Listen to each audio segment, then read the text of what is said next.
the thoughts and the daily decisions we make create the environment and the results in our life. The thoughts that we consume consistently, the daily decisions we make and take consistently end up creating the environment we're in. And for me, that starts with, I think you gotta have a dream. The School of Greatness. Really? Yeah. Please welcome Lewis Howes. I want to acknowledge you for showing up today, for being a part of this, for signing up, for registering, and for giving yourself an opportunity to learn, to grow, to develop something new within you. And a lot of the stuff you're going to hear today, you've already heard before, but I want to give it to you in a clear, concise way. So if you're excited, if you're ready, then we're going to go ahead and dive in. And I want you to stick around to the very end. Again, if you missed the beginning, you're going to miss out on some good stuff. So make sure you guys, when I do these trainings, which don't happen that often, you get in early, you're ready to go. You get out your pen and paper. I've got my greatness workbook right here. You know, you get your pen and paper out and you got your workbook out. You take notes. Feel free to take screenshot of images. Feel free to share it on social media, some of this stuff if you want to. But I've got a massive announcement that I'm so excited to share with you. You're going to be the first ones to see something, and I cannot wait for you to see this. I'm super pumped, super excited. So make sure you stick around to the end. I'm going to give you tons of great value and information. And then I'm going to share this secret at the end that I'm very excited for you to see.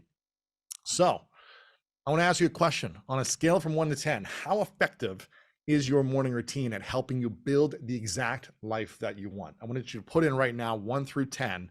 Where are you? Seeing a lot of 2s, 2, 3, 5, 6, 4, couple of 9s. There's a 1, there's a 0, 4, 3. So it's a wide range. Some of you, it seems like, are struggling with your morning routine. Others, it seems like you're more 8, 9s, which is great. But I'm seeing a lot under 7 and 6s that are coming through. So the thing is, I know that a lot of you are here for a couple of different reasons, and we've been seeing your comments and your emails, and thank you so much for sending them in, all the stuff you've been saying, but you're here for a couple of different reasons.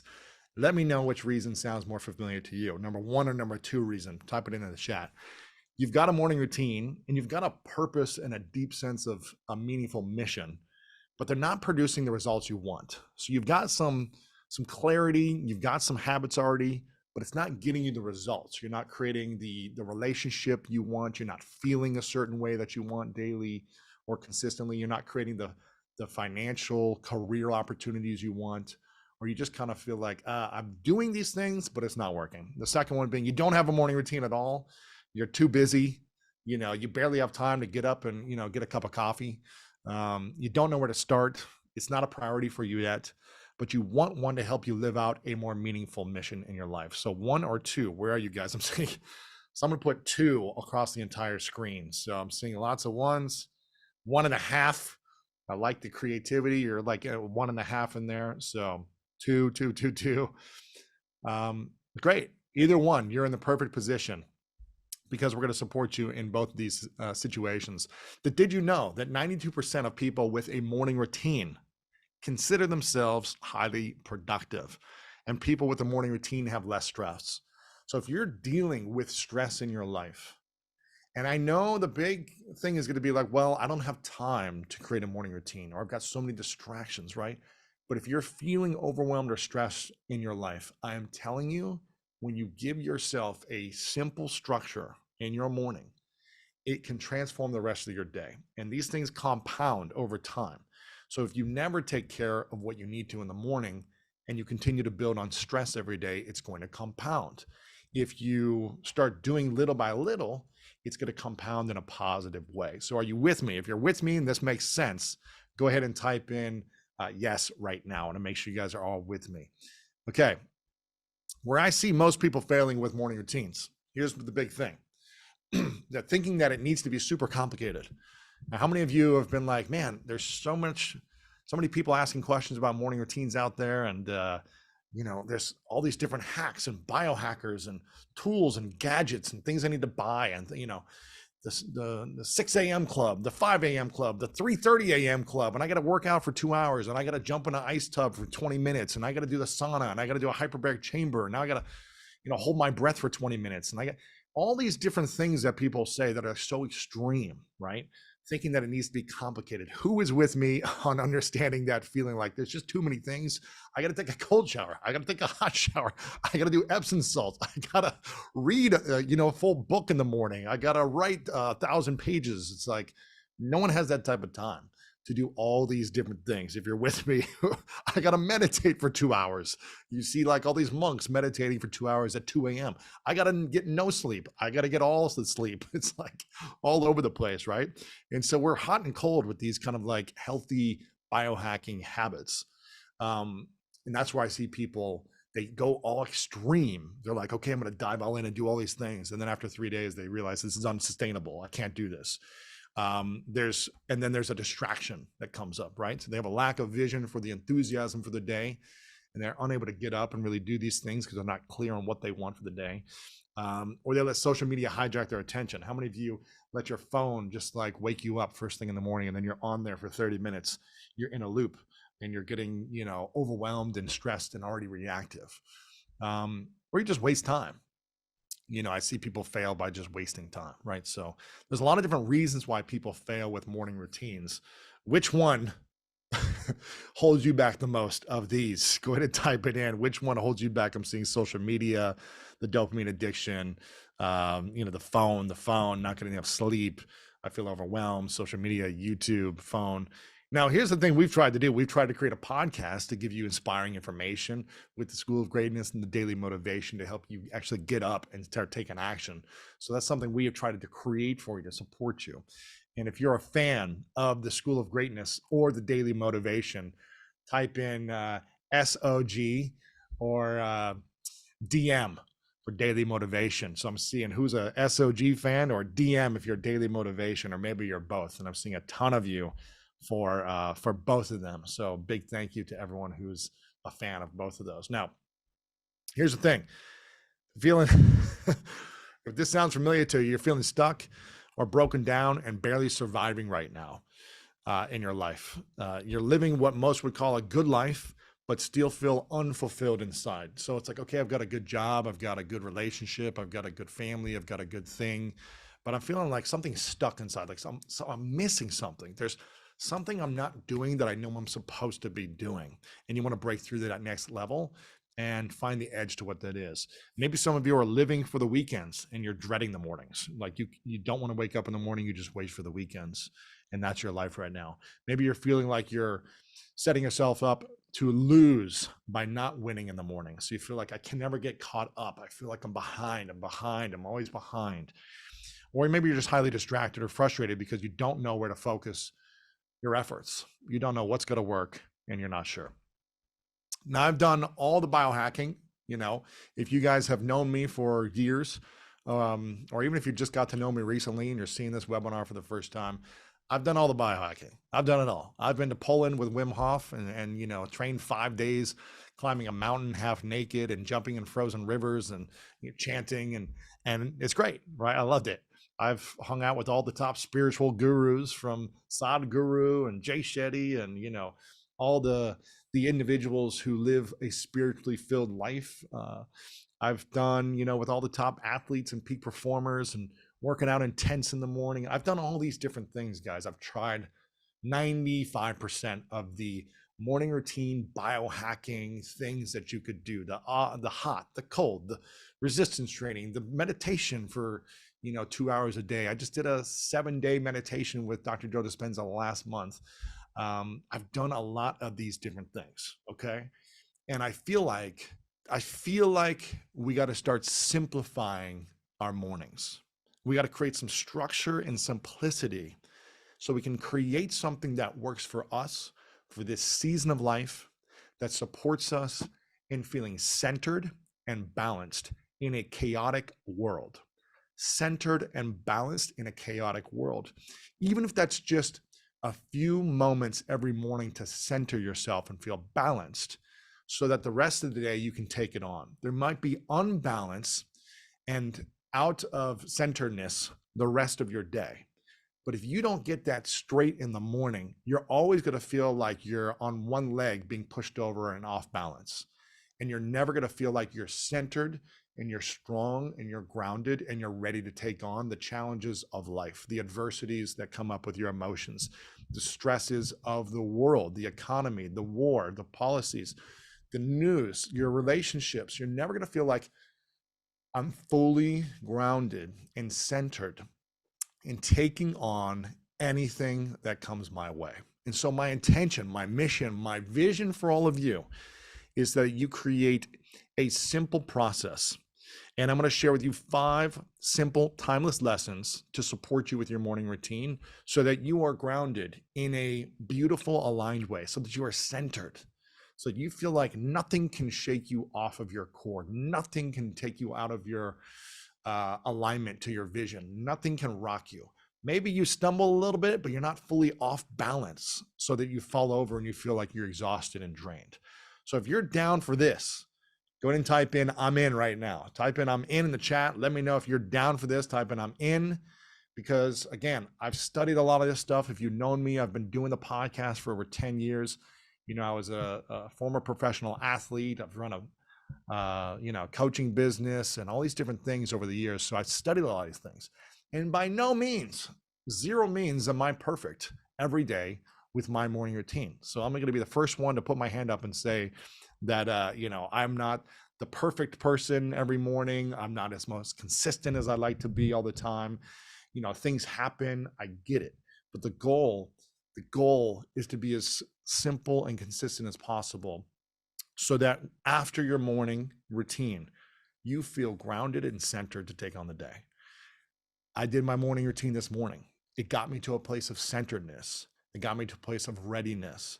It doesn't mean I'm 100% perfect every day in my energy and my feelings, but it got me to a baseline where I feel really good. So by the end of this training, you're going to have 5 proven tools, strategies, and breakthrough insights to craft the ultimate morning routine to get more of what you want. This is about you. I want you to craft what you need that's going to keep it consistent throughout each season of life. And things could change season by season. So here's what we got. Secret number one. Secret number one. I want you to have your pen and paper out. If you've got a workbook, great. If you got a piece of paper, take out your notes, your journal, and write this down. And I want you to have clarity by the end of this training. So thing number one, have a meaningful mission. A lot of people don't have clarity on what their mission is for this season of life. I'm not saying, okay, if you're 25 years old, you got to be like, I'm going to cure cancer. Like, you don't have to have this mission of like, I'm going to change the world for the rest of my life and I'm clear on my mission. You don't need that. Each season of life for me has evolved with a different meaningful mission. When I was playing sports, I was like, I just want to be the best athlete I can be and accomplish certain goals while I'm playing sports. Once I launched my first business, it was my meaningful mission was to get off my sister's couch. That was my first meaningful mission when I was broke, living on my sister's couch. Then it kept evolving and shifting. Then I sold a company. That was a mission of mine. Okay, I want to build it so I can sell it. Then I had to reinvent myself. So it depends on your season of life, but a meaningful mission is what will support you. And for me, greatness is discovering your unique gifts. It's figuring out what's inside of you. And that takes time and lessons and adversity and challenges to figure that out. It's discovering your unique gifts and talents to pursue your meaningful mission and make the maximum impact on the people around you. That doesn't mean you need to change millions of lives or thousands of lives. It can be, I want to make an impact on the 5 core people around me, the people that I'm spending the most time with, the people that I care about, that I love. And then once I've gotten there, how could I give more? That's something you can think about after that. Now, everyone has a different meaningful mission, right? And it's depending on what the season of life you're in. It could be, I want to be a great parent. I want to be the best version of myself to show a new model of what it's like to be a great parent to my kid or my kids. I want to break the system from what my parents taught me. Maybe your parents didn't give you the love, the attention, the support, the listening to meet your needs. And you say, I want to break that cycle, that generational trauma. And I want to show up in a new way of how I want parents to show up. And I want to be the example for my kids so that they can lead a life that I didn't get to lead. Maybe it's being healthy and fit. Maybe you've been out of alignment with your body. You've let your temple get out of alignment and out of balance. You've been overeating, you haven't been moving, you haven't been working out, you haven't been taking care of your temple, the one thing that you have forever. And your mission is, I'm going to get in the best shape of my life, and I'm going to create a game plan. I'm going to stick to it daily. Maybe it's, hey, I want to create the next level of financial freedom for myself, and that's a mission that I have. Or maybe it's, you want to accelerate your career. Or maybe it's like, hey, I want to be of bigger service right now, and that's my mission. For me, that's the season of life that I'm in. It's about being of service on a higher level. Obviously, I'm trying to optimize the different areas of my life, but it's also being of service at a higher level. And your current season of life and intention, it's going to be a lot about intentions moving forward, will determine your meaningful mission. So where you're at in your life, what's going on, what your challenges are, and your intentions will determine your meaningful mission. So my mission and our mission here at Team Greatness is to impact 100 million lives weekly. That's our mission, 100 million lives weekly, to help them improve the quality of their life with inspirational, educational, and entertaining media and content, right? That's our mission. That's something I got clear on about 7-8 years ago. A few years into the podcast, I said, okay, we've reached 1 million lives. What do I really want to do? What's going to get me excited? What's going to get me fulfilled? What's going to get me to step into the highest version of myself consistently? What's going to get me to overcome my insecurities and fears? What's going to get me to stop doubting myself? What's going to get me to get over my ego and being of service to others in a bigger way? What's going to get me to be proud of myself? What's going to get my future self to be excited about? What's going to get my future self excited, grateful that I showed up for my past self? All these different things. I started asking these questions to get clear on what is my meaningful mission for this stage of my life. Now, in 2 years, 10 years, 20 years, this might shift. I may reach that goal. I may not reach that goal. And at that point, I might say, I have a different mission. I have a different value system. Maybe it's not serving 100 million lives. Maybe I want to, open some other, shop and live a simple life and impact the people around me in a different way. So there's no right or wrong here. But how would you describe your current season of life and meaningful mission at this moment? I'd love for you to write in the comments and see some of you in the comments. So go ahead and type that in. How would you describe your current season of life and the meaningful mission that you have at the moment? Go ahead and type that in. I just want to see a few comments before we get to the next secret. And I'm loving the comments here of just the engagement. Some of you say you're stuck and struggling. I'm in $1,500 debt. I'm in a transformation season. I'm in a creative season. I'm in recovery from being sick. I'm in a starting over season. I'm in a great season. I'm in a healing season. I'm a parent. I'm in between. So listen, I get it. I'm in a financially challenging season. Listen, the last 2 years have been a big challenge for a lot of people. So no matter where you're at right now, you got to give yourself grace for where you're at. You've got to give yourself some compassion for where you're at. And you've got to understand that no matter how bad it's been in the past, you can make a decision right now and start taking different habits towards your morning routine, towards your energy, towards life, and start shifting it. The thoughts and the daily decisions we make create the environment and the results in our life. The thoughts that we consume consistently, the daily decisions we make and take consistently end up creating the environment we're in. So if you're in an environment that you're not excited about, then you want you to assess, what have my thoughts been and what have my daily decisions been? And if I'm compounding those daily over and over and over again, that might be why I have the results that I have. Now, there are circumstances and there are adversities and challenges and things that come up, I get, for all of us that might set us back. But your thinking and your daily actions can start to shift about that, creating new meaning around it. Viktor Frankl, I loved it in his book, Man's Search for Meaning. He talked about finding meaning in the most horrible adversities and challenges in life, finding meaning from the tragedies, meaning from the traumas that we've experienced, and allowing ourselves to heal those memories of the past and start visualizing a more beautiful future that we can step into. But the only way we can step into that is by the way we think and our daily decisions and compounding those over time. And for me, that starts with the morning routine. But if you want to have a great morning routine, we talked about meaningful mission number 1. The secret number 2, which I don't think a lot of people talk about, is you need to master your night to master your morning. Now, let me break this down for you. How many of you feel like you have a great evening routine? Well, go ahead and type in me or no. If you have an amazing evening routine, type in me. If you do not, if you're just, up late watching TV or scrolling on your phone, that is not a good evening routine, okay? And I'm seeing a lot of you saying no. It's the worst. How many of you, let's do an honest show of hands. How many of you sleep with this thing, with your phone, within 3 feet of your head? Within 3 feet of your head, just type in yes or me if it's within 3 feet of your head. So, if it's within an arm's length, right? This is 3 feet. If it is within an arm's length, if you can reach your arm out and grab it, then it's within 3 feet. I'm seeing a lot of you say yes. Now, here's a better one. How many of you have it on your bed? How many of you sleep with your phone on your bed? Type in me if you sleep with it on your bed. For me, that's just crossing the line, right? It's too much. And some of you have it in your hand. It's probably like down by your side in your hand, waiting, just vibrating all night, keeping you up. And that's one thing we just got to cut out. We just got to cut that out. It's got to be more than 3 feet away.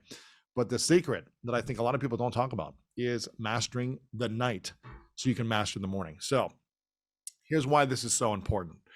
And this is something that I learned years ago that has really supported me in my life, feeling peace, feeling calm, feeling love, feeling abundance, feeling rest. 2 out of 3 people who prepare their morning routines the night before report having lower stress levels. So if you're feeling like, again, going to type in me, if you feel like you have a lot of stress or some stress throughout, the last few months, like, yeah, I feel stressed out. I feel a little overwhelmed. I feel a little burnt out. I feel like out of balance. Okay. So there's a bunch of you who are saying, yes, that's me. So if you're not preparing the night before for the morning routine, that might be one of the reasons why you're feeling stressed. I'm not saying that's the only reason. There might be other, things at stake here, but this will support you in that process. 44% of people with a morning routine report preparing the night before. Okay, so we're adding things up. 2 out of 3 people prepare the morning routines the night before, report having lower stress. Interesting. So why don't we start doing that more? And then 44% of people with morning routines report that prepare the night before. So when you prepare the night before for the next morning, you're going to have less stress. You're going to feel more prepared. Are you with me? Are you with me so far? Is this resonating with you? And hopefully it's getting you to unlock and start thinking a different way. Now, I'm not telling you need to freaking do an ice tub for 2 hours the night before. I'm not telling you need to meditate for 60 minutes. I'm not telling you need to do a Epsom salt bath or do a sauna, or I'm not telling you to do all these crazy things. I'm just saying you want to prepare the night before. And I'm going to give you the process of what I do the night before here in a second.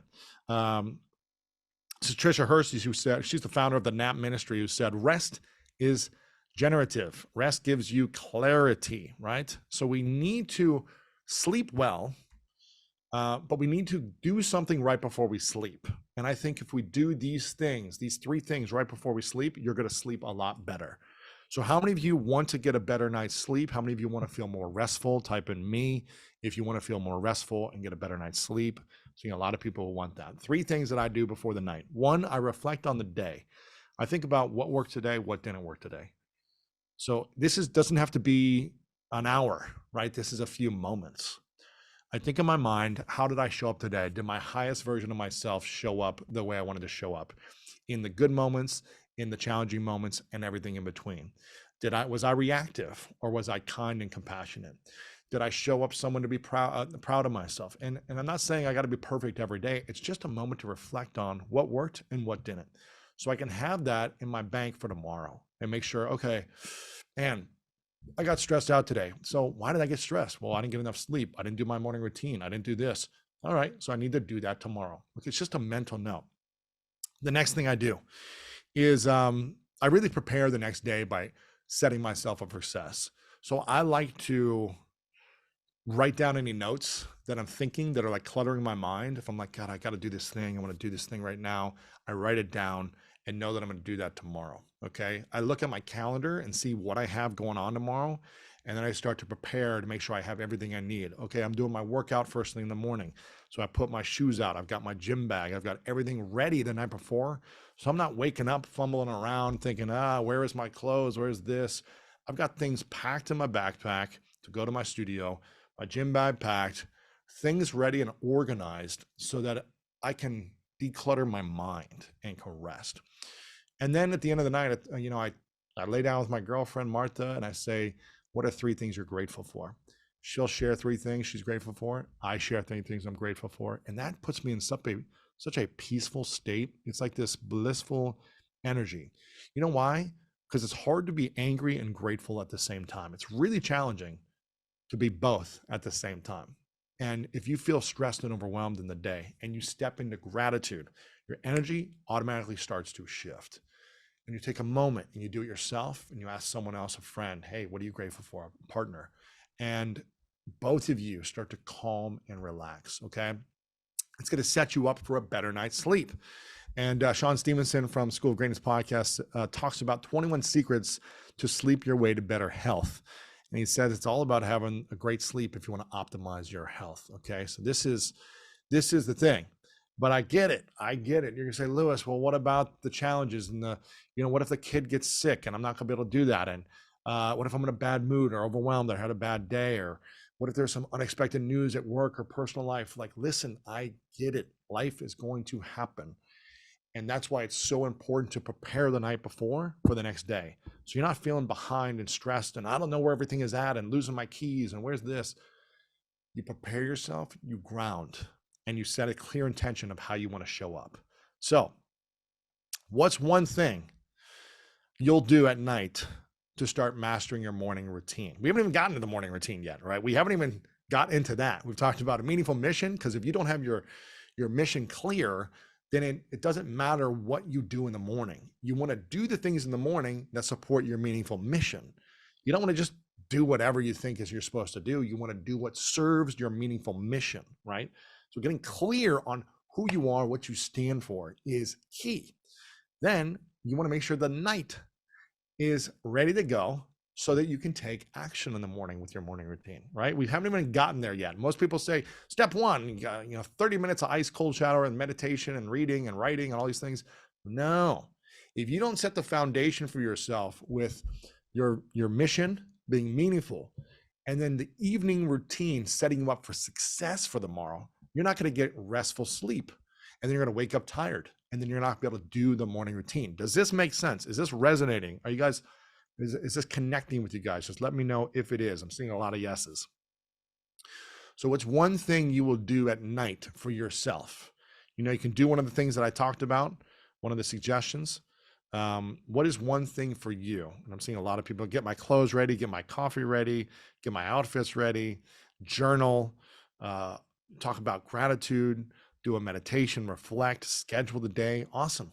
You guys are getting it. I love this. I love when we get great people on here, great audience. You guys are amazing because you show up, you're passionate, and you're committed. That's what I love. And the more you show up and engage in your life, like this place, the more you're going to do it in your actual life with these actions. So I'm very excited for you. Secret number 3, setting your intentions. Setting your intentions. This is huge. One of my favorite books, The Power of Intentions, by Wayne Dyer. I don't know if anyone's read that book. I read that book when I was like 23, and it really transformed in a big way for me. Setting your intentions. So a clear intention helps you go into your day already feeling accomplished, and it gives you clarity. So when you wake up and you are clear, like my intention for today, like when I wake up, I do a couple things. I already know what my intention is from the night before, right? Based on what's happening. So I knew I had this training today. I knew there were 20,000 people registered from all over the world, and that you were all super going to be passionate and excited. So I set my intention last night. I'm going to be ready for this training. I'm going to be of service. I'm going to add value. My intention is to show up clear, peaceful, energized, and giving as much as I can to support and sharing whatever it is that someone needs to hear in that specific moment. That was my intention last night. That was my intention this morning. And my morning routine reflected on my intention for today. Okay. So I'm going to talk about that here in just a moment. But we need this clear intention. And the habit to help set daily intentions, something that I like to do, to set daily intentions and make sure I'm showing up from a space of intention. Because when we intend something to happen, it happens more frequently than when we don't intend it to happen. If we just wake up and say, I'm going to show up and just, go through the motions, then we're going to get results that happen from going through the motions. But when I set an intention and say, I'm going to show up full of energy, full of love, full of clarity, focus, and giving in a big way my heart of service to the 20,000 people that register, and whoever shows up, they're going to get exactly what they need. Then I'm going to be more clear on how I communicate, how I show up, how I react, how I respond to these situations. So you can meditate and or move your body to relax your nervous system. If you're waking up stressed, I know a lot of you raised your hand for that. I wake up stressed. I wake up feeling overwhelmed. I woke up this morning. I put on a meditation. I got about a 20-minute meditation that I put on this morning that got me into my body, that got me thinking and putting the signal of what my thoughts are out into the world. So I had a thought of what I wanted to create today. I sent it out into a field of abundant possibilities, this thinking potential that we have. Send it out into a field in the world around me of abundant possibilities. Set an intention out into the world. Then I felt the feelings. I felt this feeling as I was doing the meditation. I felt myself being on this presentation, looking into the camera and feeling like I was speaking to you specifically, connecting with you. I felt the feeling of, man, people from all over the world are going to be on this, going to be communicating and typing in the chat and excited about learning this. I started having the feeling about this surprise that I'm going to share with each one of you at the very end of this presentation. And I was like, man, I'm so excited to reveal something for the first time to this audience who's never seen it. Very pumped that no one's seen this. And I started feeling it. So I was thinking it, I was feeling it, and I was calming the nervous system down through my meditation. Then I did a little workout. I normally do a longer workout, but I needed to prepare for this. So I did a little workout as I was listening to actually the Daily Motivation. So for me, I'm a big fan of the Daily Motivation Show. I'm a big fan of the School of Greatness, but the Daily Motivation supports me if I've got 7 to 10 minutes to listen to something while I'm working out to keep me inspired and activated during that time on my vision, on what I want to create. So I did that, did a little workout. Then I made my bed. For me, I think having a clean space physically allows me to have a clean space mentally. A clean space mentally allows me to create a space physically clean as well. It's a cycle. So I make my bed and allow myself to reflect on a positive thing that I accomplished. Simple thing, right? My intention was to not check my phone this morning, last night. So I didn't have my phone next to me. And when I woke up, I got up and I put it on the meditation right away. And then I did the meditation. So that was my intention. And I followed through with that intention. And then I also wake up and I say, thank you. I wake up and in my mind, I say, thank you. I talk about what I'm grateful for. My girlfriend, Martha, we usually say, man, it's so good to be alive another day. What a blessing to have another day to express and experience this life that is not guaranteed, for another 100 years, 50 years, 20 years. We don't know the day we're going to go. So I'm so blessed and grateful to be here today. That's what I set my intentions for this morning with the actions that I did. Again, we have a couple of things in our life. We have our thoughts and what we think about, and we have our daily actions, what we do, our thoughts and our actions. And if those are not in alignment of your highest version of yourself, and I'm not saying you got to be perfect all the time, but they're not in alignment, you're going to feel off balance. You're going to feel stressed. You're going to feel overwhelmed. So what can you intentionally commit to that you can complete on a daily basis? I'd love you to write in the comments. What can you intentionally commit to? And maybe you can't commit to much. Maybe it's that I can commit to waking up and saying thank you. Thank you for another day. Thank you for another lesson. Thank you for another breath. Maybe it's I can wake up and I can, do 5 push-ups, and I can set the intention I'm going to do that, or 5 minutes of walking, or 10 minutes of meditation, or whatever it is your goals are of this season of life. If it's, I'm going to read for 10 minutes, I'm going to write for 10 minutes, I'm going to do some action to support the vision I have, the mission I have. It's not about, I need to do the extreme biohacking stuff. It's setting the intention and the actions that will support you in your meaningful mission. Is this making sense? I'm seeing a lot of you sharing what this is: prayer, journaling, CrossFit, all these different things. These numbers compound. So if you say, okay, my goal is to learn more, so I'm going to read 10 pages in the morning. These 10 pages turn into 70 pages a week, turn into 15 books a year if you do 10 pages a morning. That's 150 books in 10 years that you'll read if you do 10 pages a day. These things compound over time if you see this. It's about the small daily actions around the intentions. If you're working out, okay, I'm going to do 1 workout a day. I'm going to do 7 workouts a week. That's 3,650 workouts in 10 years. If you're trying to get in shape, man, it's hard to beat you if you're trying to get in shape and you do this every morning, right? If you're like, okay, I'm trying to build my business. Okay, what's the first thing? Maybe your intention in the morning is to start getting up early and start working. And I'm going to start creating content early on social media. And then I'm going to do it weekly, yearly, and annually. Look what I've created, right? It all depends on what the intention is for you, the season of life, and your meaningful mission, okay? So you got to figure out what that is for you and start those actions. This is not, make sure you meditate for 2 hours, an ice bath for 30 minutes, and hold your breath underwater for as long as you can and do the most extreme things. I don't think those work for 95% of people consistently over time. I think those things only work for extreme personalities consistently over time, which is great. I think it's awesome what all these people are doing with extreme, I'm going to wake up and run an Ironman every morning and do that for 100 days. Cool. That works for you. That works for you. That doesn't work for me, right? I need a simpler, easier routine that I can manage to keep me balanced and centered. And for people like that, that's what keeps them balanced and centered. And that's okay. But that doesn't mean you need to do the most extreme biohacking thing every morning. What is the least that you can do to keep you centered? Start there and start building from there. I want to see you thriving and being grounded and balanced in your life.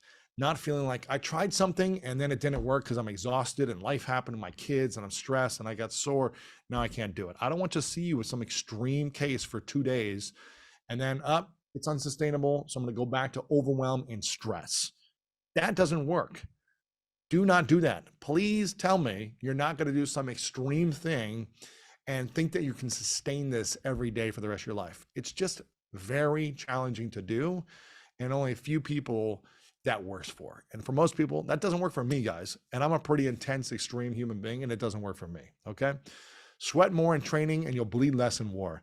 There's another quote out there. It's like a proverb or something. It says something like, it's better to be a warrior in a garden than a gardener in a war, right? It's better to train for experiencing stress and pain so that when stress and pain shows up in life, it doesn't affect you as much.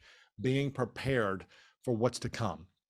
How many of you know that the last couple of years were challenging and it's still challenging for people? How many of you have a feeling, before we get to this exercise, I'm curious, how many of you have a feeling that the next year is going to have some challenges in the world? I'm not saying it needs to be challenging for you, but type in yes if you think or believe that in the next year, as we go into the next year, there are going to be some extreme challenges for certain people, that there's going to be adversities faced in our economy, and it's already happening in a big way in our economy, and it doesn't look like it's going to get any better anytime soon from what everyone's predicting, that there's going to be some other adversities in society around social justice, I haven't seen a lot of good things happen in the last 2 years. It doesn't seem like there's peace in that area. It seems like something new keeps coming up, and one adversity is talked about, then a new one, then a new one. If you feel like people are going to feel more trauma than ever, and they're not going to understand how to manage the trauma that they experience, if you feel like health in people is going to get worse, I think it's 40% of America is obese right now. There's a lot of people with type 2 diabetes. We've got the biggest healthcare industry in the world. We spend more money than any other country in the world, and yet we are some of the sickest people in the world, right, with our conditions. So there's a disconnect. There's an out of balance there. And I think there might be challenges for some people next year if they are not setting themselves up for success. And I want you to set yourself up for success in a big way. I don't want you to say, well, I struggled these last 2 years and I'm just not going to be prepared for next year. I want you to be prepared. I want you to have the tools and the training, the support, the accountability you need to support your life. That's what I want for you. Okay. You know, Glennon Doyle, I'm a big fan of Glennon. She woke up early in the mornings to work on her craft before she started.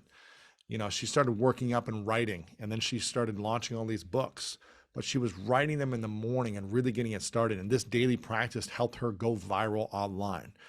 So she had, you know, she had work, she had kids, she had a lot of stuff going on in her life. She was married, all these different things. So she had responsibilities to take care of. So she got up early and started taking different actions, what helped her really create her life in a big way, right? She's been on the show and talked about this. So for me, the lesson of this is making daily deposits. What you're thinking, the intention you're sending out in the morning, the feelings you have around that intention, and then the daily actions that you take, they will allow you to weather whatever type of storm is coming your way. We all have different storms coming our way, internal storms, external storms. It allows you to have more balance when that occurs, so you can take on opportunities when those come, because it's really hard to take on new opportunities, to create. It's almost impossible to be creative and create from a place of abundance thinking when we are in stress, overwhelm, and out of balance. It's really hard to create something, and that's why you got to focus on that first. Secret number 4. Now, we've talked about the first 3. It's not some crazy biohack, right? It's not some extreme thing. Secret number 4 is simple and consistent. So many people ask me this question, Lewis, how do you have one of the top podcasts in the world with, you know, 500 million downloads, and you've done over 1,300 episodes, and you've built this massive media thing, and you've got this great team, people from all over the world who support, like, how did you build this? And it wasn't some fancy, you know, software that I was smart enough to build. I didn't have a lot of money. You know, I started with $1 and turned that into $2. It wasn't like I had something funding me early on. It wasn't, you know, I didn't get straight A's. I was in the bottom of my class, the bottom 4 of my class, all through high school. It took me 7 years to graduate college. You know, it wasn't like I had some extreme advantage of building this. I didn't know how to launch a business. I wasn't an entrepreneur. When I, you know, after college, I wasn't clear on these things. But what I did, from what I learned from sports, is I always went back to the fundamentals. I went back to training the fundamentals every single day and being simple and consistent. And how can you hold yourself accountable to following through on your daily intentions? It's really hard when you have extremes that you want to do every day. I'm going to do 4 hours morning routine where I wake up at 3:30 a.m. and train for 2 hours and then do this thing and then this thing. That is so challenging to sustain. And that only works for a very small personality type, right? I'm not saying that couldn't be you, but I don't think it's necessary to be successful. What I did over the last 10 years is I was simple and I was consistent. I showed up every week. We do 3 episodes a week for almost the last 10 years. We just show up. I work on the fundamentals. I try to keep it simple. I try to keep working on myself. I have accountability with my team, with my coaches. I invest in all these different areas to support me in being simple and consistent. I try new things. I fail. It doesn't work. And I keep moving forward. I don't let it hold me back. I've learned how to overcome the insecurities of failure and self-doubt by developing myself, by investing in workshops and webinars and trainings like this. I've got coaches. Last night I worked with my therapist. Every 2 weeks I meet with her, and she asked me, what was your intention? Last night she said, what's your intention for our call tonight? And I thought about it, and I told her my intention, which was about continuing to stay balanced and centered. And then at the end of the session, she always ends the session with gratitude. This is my coach. She said, what are you grateful for today after this call? And I told her 3 things I was grateful for. And then I added a 4th. I usually just say 3. And I added a 4th. And I said, you know what? I'm grateful for me for constantly showing up to prevent challenges from happening and stress from happening. You know, we go to the gym to prevent injury, sickness, disease, right? We meet with our financial advisor to prevent from going bankrupt or getting in debt and being sound financially. But how often do we meet with someone for our emotional well-being, for our spiritual well-being, and really get coached and processed to prevent injuries emotionally, to prevent traumas emotionally? So I was like, I'm really grateful for me for showing up and doing this every 2 weeks, even when my life feels really good. You know, you don't stop going to the gym because you're in shape. You keep going to the gym to prevent getting out of shape and being healthy and being strong and doing something that you'd be proud of and feeling confident in. So I have accountability built into my life so that I can stay simple and consistent with all these different things. The key is making healthy habits simple so you can be consistent with them. I know I'm doing 3 episodes a week of the podcast, right? Okay, I need to show up a certain way every week. And I don't do too much. If I feel like I'm doing too much, then I'm going to get out of balance. And you can only do that for so long until you need to get back to your center, okay? So simple habit, time away from your phone. 2 out of 5 individuals who check their phone upon waking up reportedly have higher stress throughout the day. Ooh, and I know a lot of you are picking this thing up first thing in the morning and checking stuff.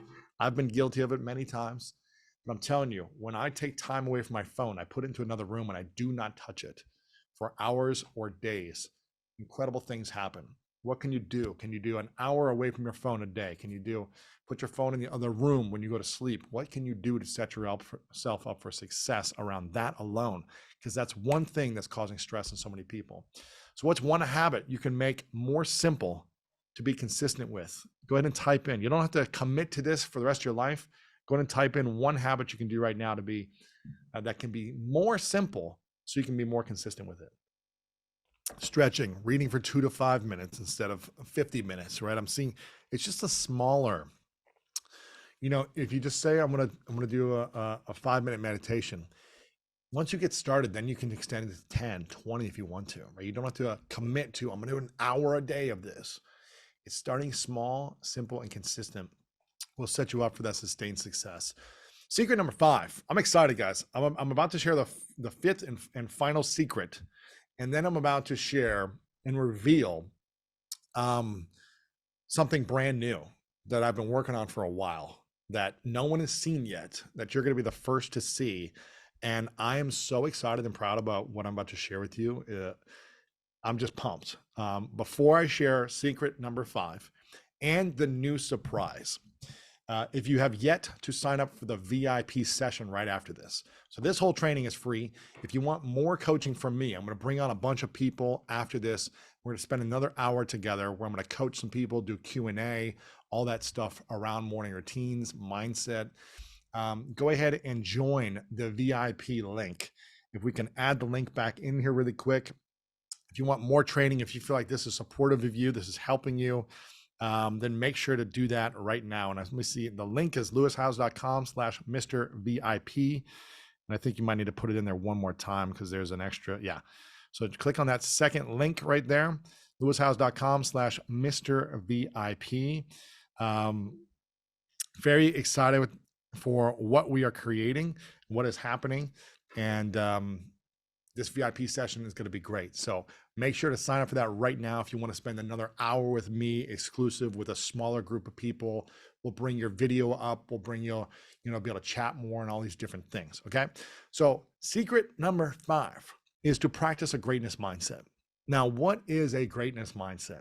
Practicing a greatness mindset is the foundation for everything. It's the foundation that will help you overcome all of your insecurities, all your fears, all your self-doubt.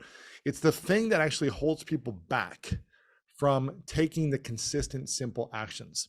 It's the thing that keeps people not believing in themselves on their meaningful mission. It's a thing that makes you doubt yourself at every step of the way.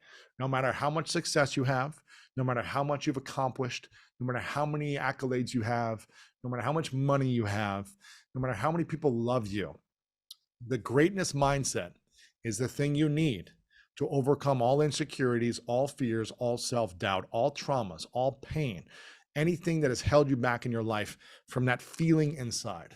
How many of you would love to have the feeling inside of your chest, in your heart, in your throat, and in your head, and in your stomach? You want to have this feeling of peace. You want to have this feeling of abundance, of expansion, of calm, energy, of like your chest is an environment of a beautiful rainforest, not a hot desert with no water and no life. How many of you would love to have that feeling? But there feels like, man, I just feel stuck or something's off.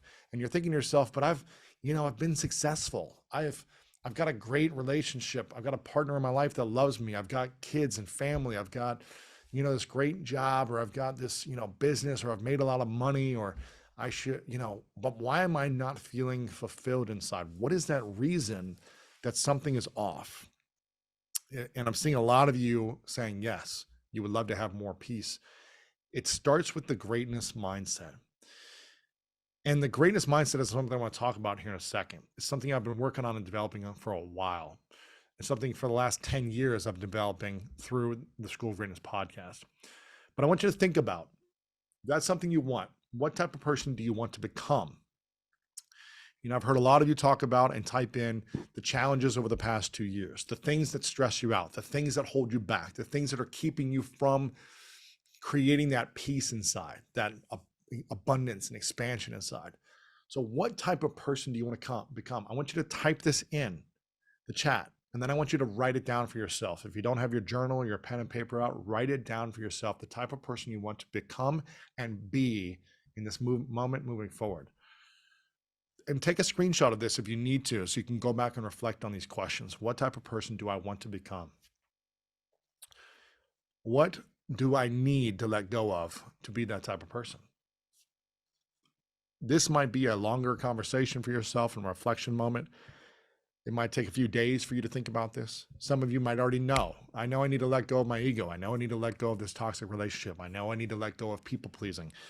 I know I need to let go of abandoning myself. I know I need to let go of making excuses. I know I need to let go of whatever conversation that's in your mind that you need to let go of, right? So some of you already know, but you're resistant and you're bullheaded. I get it. I've been there before.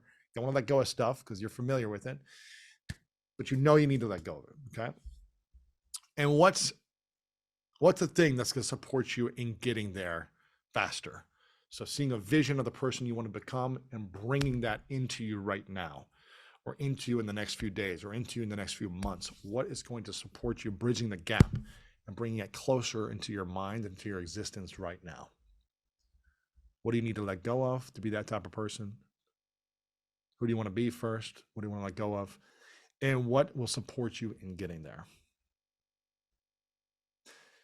You don't need to have all the answers right now. It's something to reflect on and type in. And I'm seeing a lot of people saying their responses to this. So I love it. Before you have something, you've got to commit to being who your dreams and goals are that you need to be. Before you have, it's be, then do, then have.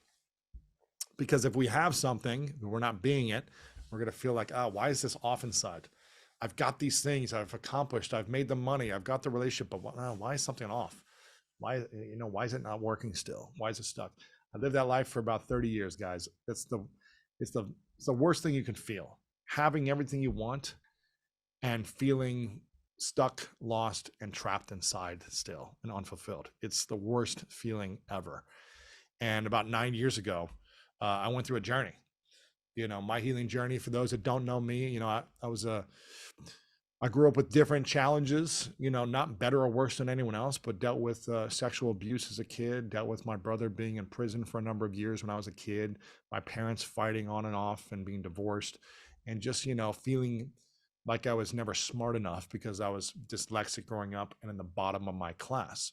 So this is not to say like I have some worse story than you, or, you're better than me or this and that. This is not a comparison of stories of the past, but there were challenges and traumas that were my personal experience that I had to learn to overcome. And I know you have gone through your own challenges, traumas, and experiences that have affected you, that have shaped and molded your life. And you get to overcome those things to step into the person you want to become. For me, it started with 9 years ago. I went to a workshop, an emotional intelligence workshop and training here in Los Angeles that got me to unlock some of these things. Now, it didn't mean I was perfect overnight or healed overnight or any of that.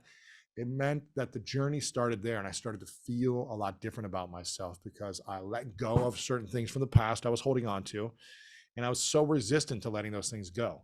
But I finally let those things go that allowed me to step into a greater future. Within 9 months after this, I launched a New York Times bestseller. The podcast started taking off. I started feeling better. I started attracting better people into my life. I started being less resistant and less reactive. It didn't mean I was perfect overnight. I still had many, many years of things to overcome, but it unlocked a new level for me to step into. And that allowed me to just keep showing up in different ways in my relationships with family, with friends, with my team. And again, I'm still on the journey. It's not like I have it all figured out. I'm still showing up. The reason I do my podcast and interview 5-6 people a week is because I want to keep investing in my personal growth and learning. Even though I feel like I've figured out a bunch of stuff, I know there's always more to learn. I know there's always, a level that I need to stay consistent with. And just because I've trained at one thing for a certain years doesn't mean you're going to stay with it forever. If you don't use it, you lose it, right? So I keep showing up for myself. So who are you ready to become? And what's helping you get there and stay there? For me, that is having coaches, mentors, support staff, a great partner that I ask for support from and to keep me accountable. This is having a clear, meaningful mission. This is having a clear morning routine for myself. This is having goals that excite me.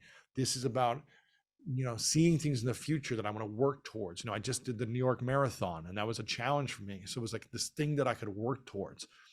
All these things that support me and help me becoming that. Without having those things, without having a meaningful mission and developing the greatness mindset and the goals and the environment and the intentions, then my life is not going to feel fun. It's going to feel exhausting and it's going to feel overwhelming. So these things support me. And listen, it's all there for you guys. If you've been listening to how many of you, again, listen to the School of Greatness, or you've listened to at least one episode? Just type in yes if you've listened to at least one episode. I'm seeing tons of people. We've got over 2,000 hours of podcast content, free content. This is FREE, right? Free content, 2,000 hours of content from some of the top leaders, mentors, coaches, trainers, authors, speakers, billionaires, world champions, scientists, neuroscientists, therapists in the world. The information is there, right? You see me transform over the last 10 years through experiencing this and taking action on these lessons. You see me create things in my life because of these lessons. These things support you in creating the greatness mindset, right? But I want to share something with you.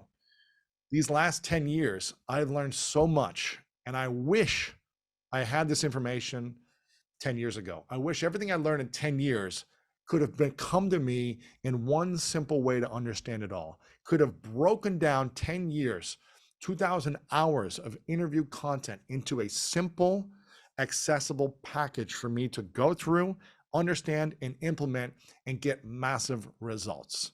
I wish I had that when I was 16, 26, 36, and I wish I had it today.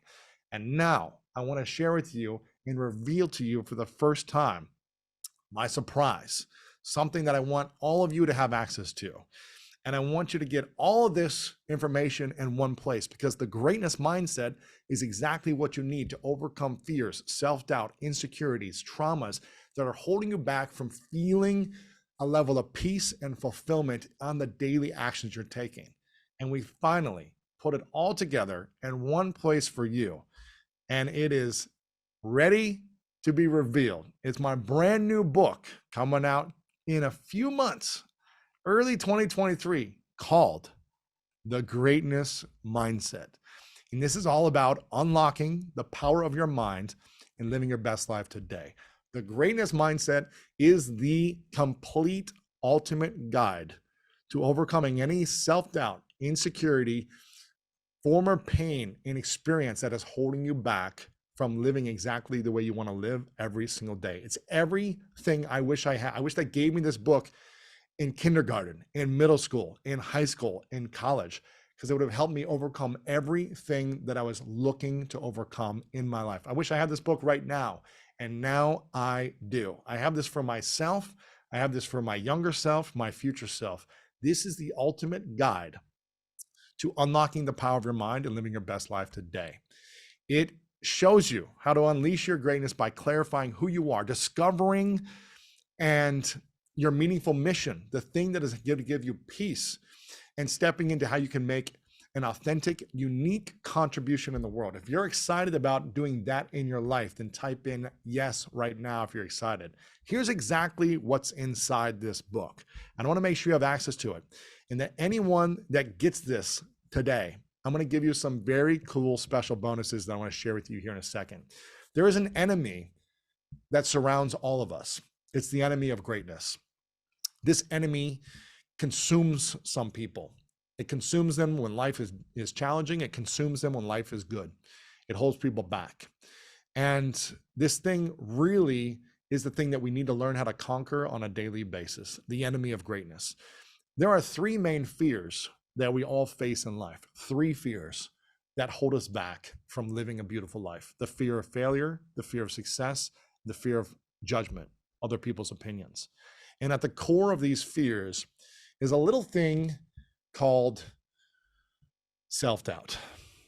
And at the core of any of these things, which is self-doubt, is I am not enough. I'm not good enough. I'm not lovable enough. I'm not smart enough. I'm not pretty enough or beautiful enough.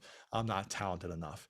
How many of you, just type in me, if you have ever felt not enough in your life?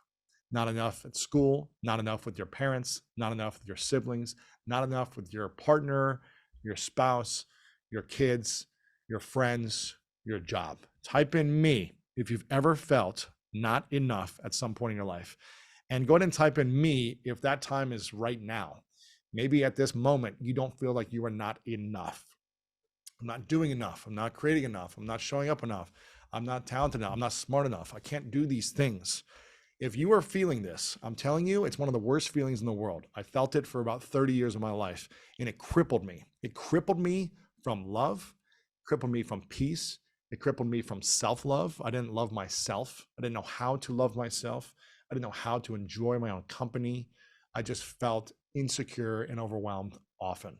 And I used masks, success, working hard, achieving, to try to fill the hole of I am not enough, and it never worked. It never worked, and it never will work until you learn exactly how to be enough. And we talk about the entire process. Guys, I have had the privilege of sitting down with the top therapists, psychologists, neuroscientists, doctors, physicians, world-class athletes, billionaires, authors, speakers, social justice individuals, people leading in the world. And what we did is we brought it all together in the most simple package to understand the process of where you are to where you want to be. Healing, and it starts with understanding where you are not enough. So if you don't know which one of these failures holds you back and how to overcome them, through knowing where you're not enough, it's going to be so hard. It doesn't matter what morning routine you do. You need to have this first to optimize everything else. So we talk about finding and reinventing your new identity, because our identity shapes our environment. Our personality creates our personal reality, as my friend Dr. Joe Dispenza says. Then we'll give you the game plan for greatness. So there's so many different levels that you got to go through to get into the game plan of greatness to really start to unlock what you want. So this is for you. If you feel stuck and you need support to get out of your own way, and I'm seeing a lot of you saying that's what you're experiencing, this is for you. If you want to take your business, your life, and your habits to the next level, so I'm seeing a lot of you say that's what you want. This is for you if you're struggling with your routine. And I want to give you, so this is the first time anyone has seen this book cover. We mentioned there was a new book at the Summit of Greatness, but I haven't promoted this online anywhere yet. You're the first people to see this book cover and this book in its full, complete form right here. You're going to, when you sign up today for this book, I'm going to ask you to sign up and get one book today to support in this process. Sign up and get one book to pre-order it today. By doing that, I'm going to give you early access to a couple of chapters of the book. I'm going to give you a masterclass with myself. So we're going to come back on. Anyone who buys one book today, I think it's like $28 or something on Amazon. We're going to tell you exactly where to go here in a second so you can get these bonuses. You're going to get early access to a couple chapters of the Greatness Mindset. You're going to get a masterclass with me. I'm going to do a live coaching with anyone that signs up today. In the future, we're going to do this live coaching masterclass. You're going to get exclusive access. This is going to be a private community of people that are going to be on my launch team. So if you sign up today, you'll have access to be on my launch team if you want to be, where I'm going to be communicating in there. It's going to be a group access, either for Facebook or some type of WhatsApp or a Telegram type of group. We're going to create a group where you're going to have more access to myself and my team. We're going to be jumping in throughout the process of my book launch. Okay. So if you sign up and get one book today, you'll have access to be a part of that if you want to. And I'm also going to give you a copy of the Millionaire Morning. So the Millionaire Morning is the morning mindset, habits, and routines of millionaires. So I'm going to give you access to this ebook and audiobook version. So we've got a digital copy that we'll send you. People pay for this every day. You'll give you the audio copy and the digital copy for free as a bonus. This is the routines of millionaires, if that's something you want, if you sign up today. So all you need to do, go and get one book. I'm not asking for a lot here. I'm asking if you want to unlock these things in your life, go to this link right here, lewishowes.com/TGM. What it's going to do, it's going to take you right to a book page, right? Where you're going to see the book, and you're going to see this link where you can click on buy now. It's going to take you right to Amazon.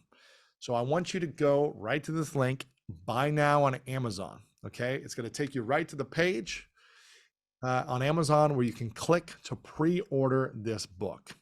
And when you do that, it's really going to support us and getting the message out there to Amazon. It's going to help us get the rankings up. It's going to help the orders go in. The book comes out early next year, but by you signing up today, you're going to get this as a bonus, the Millionaire Morning, which is the morning routines of millionaires. So if you want to make more money, you're going to get access to this in digital and audio format. You're going to get a free masterclass training with me where we'll come on and do a coaching masterclass. It's an extra bonus only if you buy one book today. You got to buy at least one book. You're also going to get an early couple of chapters of the Greatness Mindset book. I'm telling you, the first couple of chapters, like I reread the whole thing the other day and I was like, God, I wish I had this book for myself sooner, because this book is the book that I need. It's the book I want. It's going to help me every step along the way. It's going to be the thing I want to read every year to keep me on track. Because this is again, bringing together the greatest research, the greatest minds into one place to give you step-by-step how to unlock all this stuff, right? We organized it and simplified it for you. I need things to be simple when I'm consuming it so that I can get through it and complete it. So you're going to get access to that. And you sign up right now, again, lewishowes.com/TGM. Go there right now. It is going to be potential to have, if you want to, you don't have to, but you can join the launch team.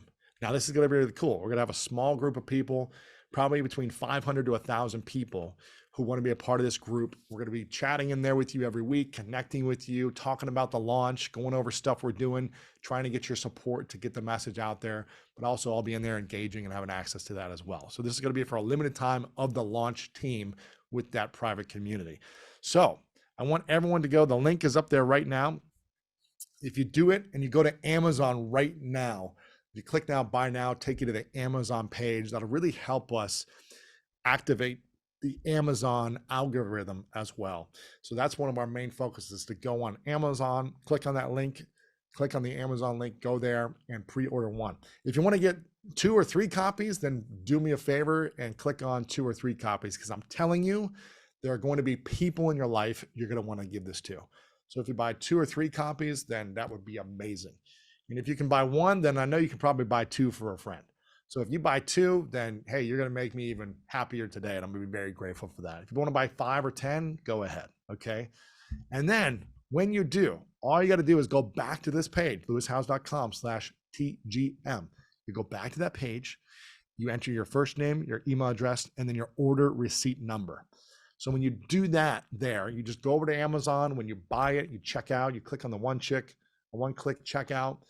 It'll give you the receipt confirmation. You just put that order receipt number, you copy paste, you come back to this link and you type it in there. You just put it right in there. Then we will send you, you'll be now logged in, where we will send you first couple chapters of the Greatness Mindset. You'll get signed up. We'll send you an email of when we'll be doing the masterclass. We'll send you an email of when we'll be creating that launch group, and then we'll be sending you an email with the digital and audio version. And I read the audio, so you'll get the audio from me of the Millionaire Morning. This, I think we sell for about $20. So you're going to get this. You're going to get the private launch team. You're going to get a masterclass with me and the first couple chapters of the book. All you got to do is buy 1 copy of the book. I think it's $27, $28 on Amazon right now to pre-order. So we're going to give you $378 in free bonuses by just getting 1 book today. Again, you are the first people to see this, the Greatness Mindset, the first announcement with the book cover. We announced it at the Summit of Greatness, and a bunch of people bought, hundreds of books in bulk because they wanted to give them to their friends. All I'm asking is for you to buy at least 1 book. If you buy 1 book, it unlocks all of these bonuses. Okay, all these bonuses, it will unlock for you today. Again, I wish I had this at 15, at 25, and at 35. I'm so grateful I get to read this book. And this book is not about me, right? It's about all the wisdom brought together in a simplified, organized structure and space to unlock your potential. That's what it's about. We want to make this as simple as possible. The world feels complex right now. Next year is going to feel overwhelming for some people if you're not prepared. If you're not going through this process of developing the greatness mindset, stepping out of the powerless mindset and into the greatness mindset, then the world will continue to throw challenges your way. You'll feel like you're living in scarcity. You'll feel like you're never making enough. You're always in debt. The relationships are taking from you. You feel like the world is against you. That's what it'll feel like. I've felt that in the past. It does not feel good. That's why I said I'm on a mission to figure out how to get out of this feeling, how to create a new environment for my life, how to create different relationships. And it's been a 10-year journey of developing the greatness mindset, over 2,000 hours of content to siphon out clearly the steps and the processes from the top leaders in the world. So this is not my information. This is the leaders of the world, and us organizing it in a way so that you can simply and easily manifest and create what you want in your life. So if this is exciting for you, if this is something you want, then type in me right now. We gave you this training for free.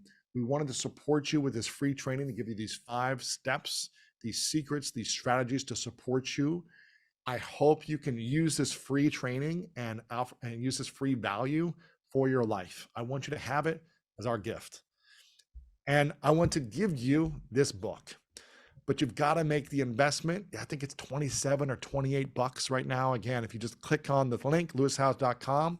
Someone said they ordered 10. Margaret, thank you so much. Ordered, I'm buying 5 books. This will be the book that I will continue to read myself every year because it's the thing that I needed when I was 15. It's the thing I needed when I was 25. It's the thing I'm going to need at 40. It's the thing I'm going to need at 50. It's not about me and my wisdom and my, expertise. It's about what we've curated in the last decade.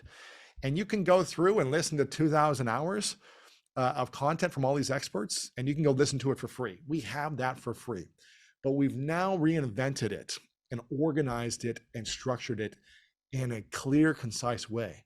For me, this thing is beautiful. It's a work of art, in my opinion. It's the best thing that I've ever created, hands down. The best work I've ever done. My Team Greatness, has spent a lot of time and energy. They have put their efforts, their energies, their time into this in so many different ways around the content and the design and the layout and the structure. It's a full team effort. That's why I'm so proud of this. And it's only, 28 bucks, 25 bucks, whatever it says on your Amazon. I'm not sure what it's saying right now, but I think it's less than 30 bucks. And I'm telling you, this will be the best investment you make of $30 now or next year, for next year.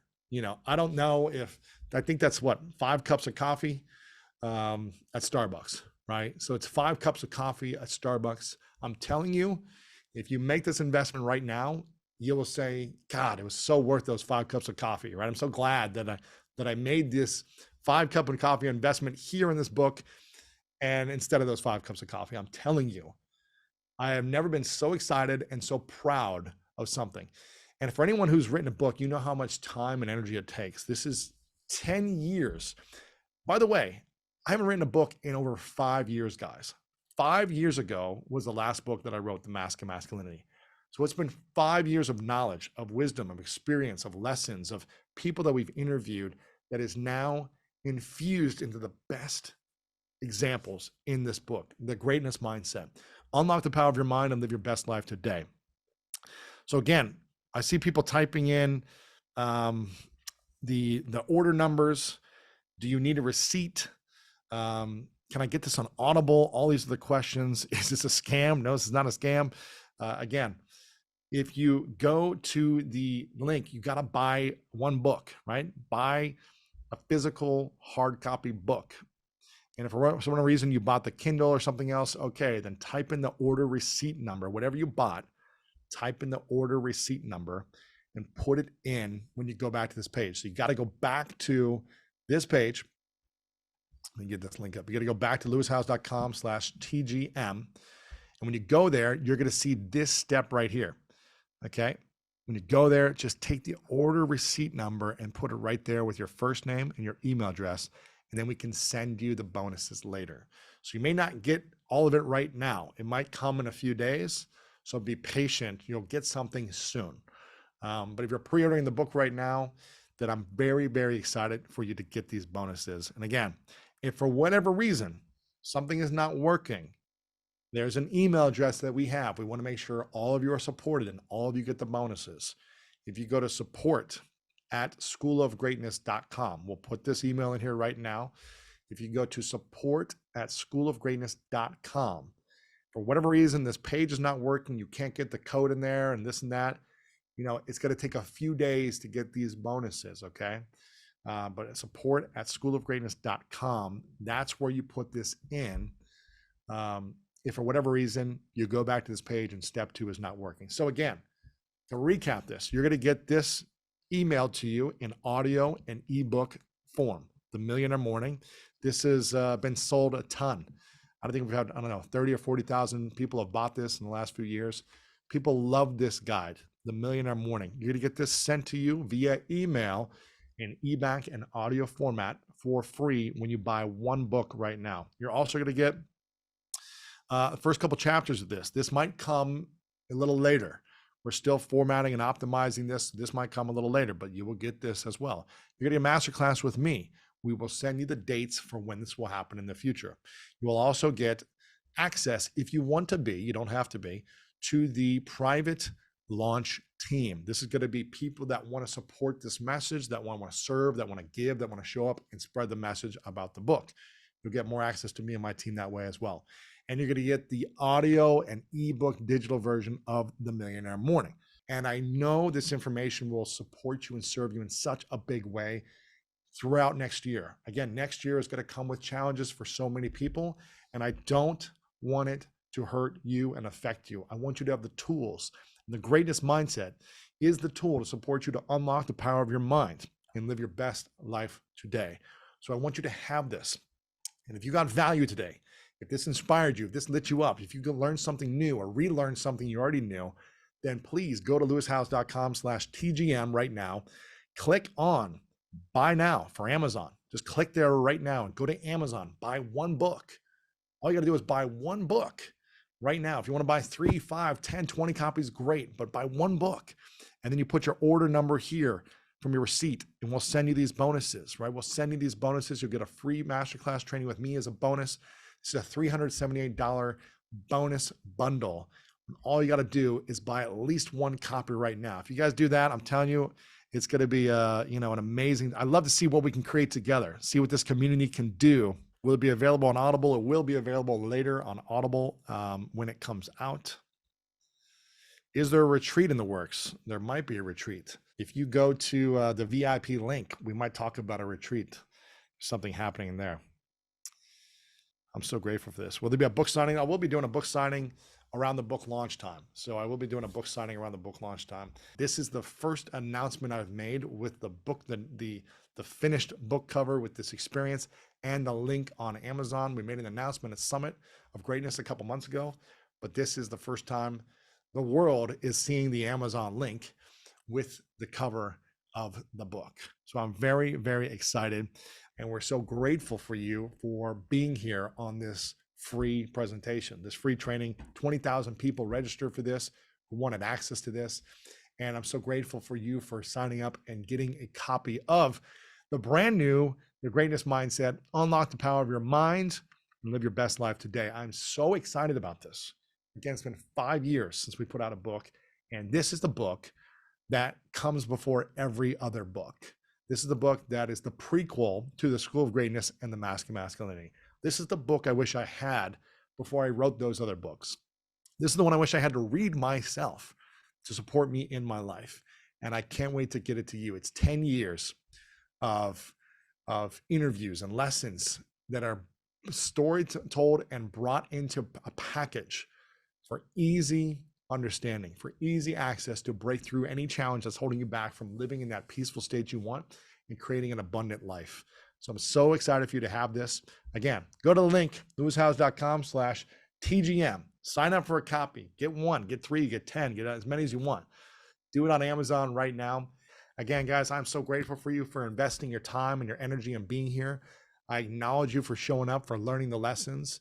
Whether you bought a book or you didn't buy a book, if now's not the right time, I appreciate you for being here. I hope this added some great value to your life. I hope understanding about the power of your morning routine will support you in overcoming the stress or anxiety or anything that's holding you back in your life.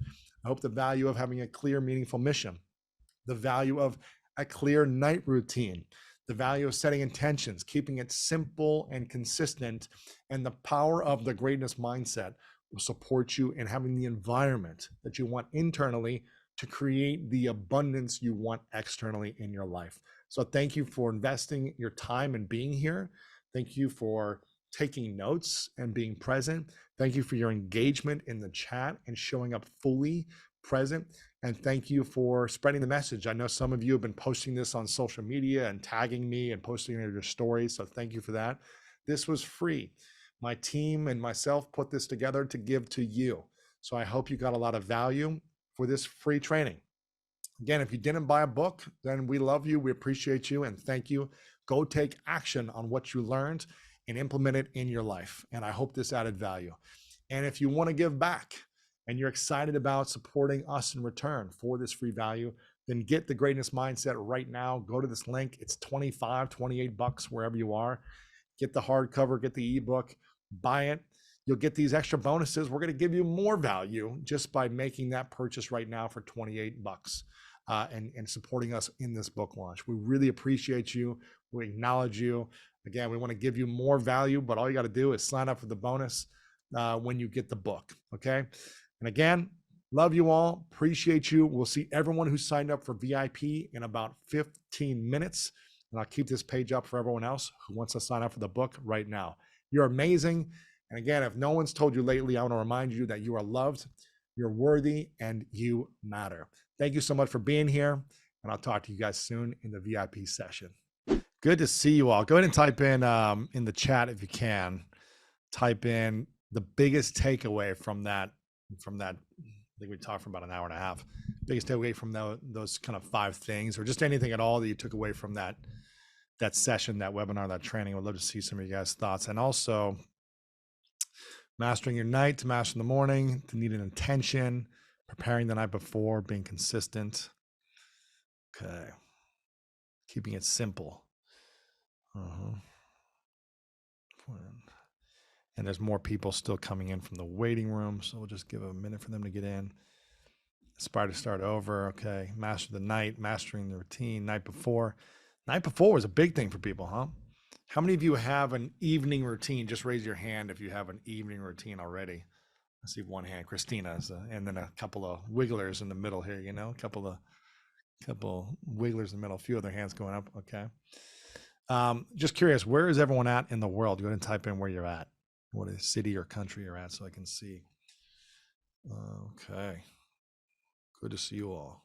We got Madrid, we got Germany, we got Colorado, Netherlands, Naples. I appreciate you guys. I appreciate you, one, for showing up for the free training and then investing in the VIP coaching. This is a place where I can just kind of connect with you guys more. So I appreciate you guys making that investment and, getting the book and all that stuff. So it means a lot to me. And I don't do many of these trainings anymore where I'm coming in and just kind of live coaching. So I've kind of pulled back from doing a lot of these, but this book is a big mission of mine. It's really like a 10-year. This is the book that I wish I could have had for my 16-year-old self, and 25 and 33 when I was struggling in relationships and just everything. So for me, this is the book that I wanted to read my entire life. And so it means a lot to me, and I want to give back to you guys and support you in a big way and coach you this way.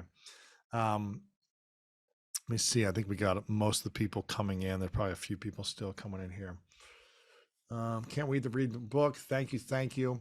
One thing I wanted to start with before I open it up to some questions is, I think you guys are invested in yourself in a big way, right? Anyone that spends $10, $20, $50, you're willing to go the extra mile, more than just signing up for free for something and getting some free value. So for me, when you make that investment, it's like you're committed to something more for yourself, even if it's $50. And the more we pay for, the more we pay attention to it. That's what I've learned. It's always like, I've got a coach that I pay a lot of money to, and I'm always like, gosh, is this worth it? For an hour of a call, I pay people thousands of dollars for an hour sometimes.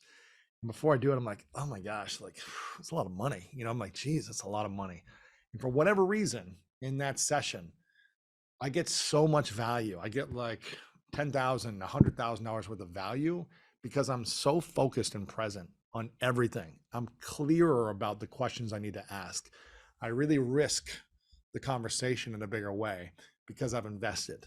So the more I, pay for things, it doesn't mean I'm just going to overspend. I try to get a deal on stuff, but the more I pay, I typically pay a lot more attention, and I take a bigger actions. I'm like, okay, I really want to get results from this then. So I just want to acknowledge you guys for showing up and making the investment. And I truly think, as we close out the year, and I'd love to get all your feedback on this in a second. As we close out to the year, I want you guys to be prepared, not, the day before New Year's, getting clear on what it's going to take for you. But that's why we did this in November. I wanted you to really start to think and give yourself the full month of readjusting certain things, not taking some extreme actions overnight. And I'm going to do these 17 new biohacking things in the morning and, commit to 2 hours a day of this. That doesn't work for anyone unless that's your whole life. But to really adjusting and testing things for this next month to figure out for the next year what the season is going to feel like, this next season for you. Because I get access to a lot of these people. You know, I just had Dr. Mark Hyman in here yesterday. I get these billionaires in here. I get these different leaders, and I'm asking them, what do you think is going to happen? About 3 months before COVID, 4 months before COVID happened, I guess it was like October of 2019. I went to Fiji with Tony Robbins and did like a little 20-person kind of mastermind with him, right? Invested in this process. And he said, like, winter is coming. He said this. He goes, prepare for winter. Winter is coming. And I remember being there. We're in his island. Now imagine he's barefoot. We're all hanging out barefoot in this kind of like little cabana, looking out into a sea of nothingness in Fiji on the beach, right? And the guy had, you know, one of his biggest years ever. And he's like, listen, people, winter is coming. I don't know if it's coming in next year, but it's coming in the next couple of years. And then 4 months later or something, 3 or 4 months later, COVID happened. And, you know, a lot happened, right? And I'm sitting there thinking, okay, I need to be prepared. I need to be prepared. And I felt like I was really prepared, actually. So I felt really good and solid. But a lot of people did not feel solid. And I just feel like there's going to be another wave of something. I don't know what it is, you know, and it sounds like it's going to be the economy, you know, the stock market, the economy, crypto, housing, like all that is like happening. And I feel like that's going to affect people in a big way. That might be the thing. I don't know what it is, but I want you guys to be prepared. I know how powerful it is to have a balanced, centered day. And that starts with the night before and the morning of being balanced and centered to be able to take on the chaos of the day. That's why I invest in coaching. That's why I go to courses. You know, I went to a 7-day meditation retreat last month with Joe Dispenza, invested my time, my money, my energy to be there. And I didn't have my phone on me for the week, right? Except for about 20 minutes every day at night. And I'm preparing myself in every way possible to invest in learning, in growth, and the tools for internal balance, for internal peace. And it's a constant process of emotional intelligence training, right? This doesn't mean like, okay, I've learned the tool of transformation, I've got it. You know, we've got to constantly be sharpening these tools. So I really acknowledge you all for showing up, whether you're, you know, in California or you're in, you know, Germany, right? And it's midnight or whatever time it is there, Madrid. So thank you guys for showing up. And I'd love for you to type in, each one of you to type in the 3 biggest takeaways from the year for you, the 3 biggest lessons for you. Just take a moment, you know, think about it. It doesn't have to be perfect. You can type one of them in if you want to, or 3 of them, but like type in up to 3, the biggest takeaways of the year so far for you. The lessons, you know, think back into January 1st. It felt like it was just Christmas for me. I feel like this year has gone by, but I've also created so much in the year. So think back, what was that season of life like? What was the springtime? What was summer? We're going into fall, winter now. What are the biggest lessons from the whole year for you that you know will be important to take on next year? I do this at the end of the year with all my friends. And I was just texting a friend of mine yesterday.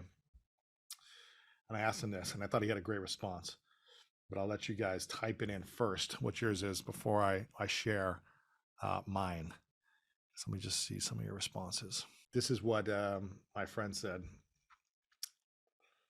He said, I thought it was good.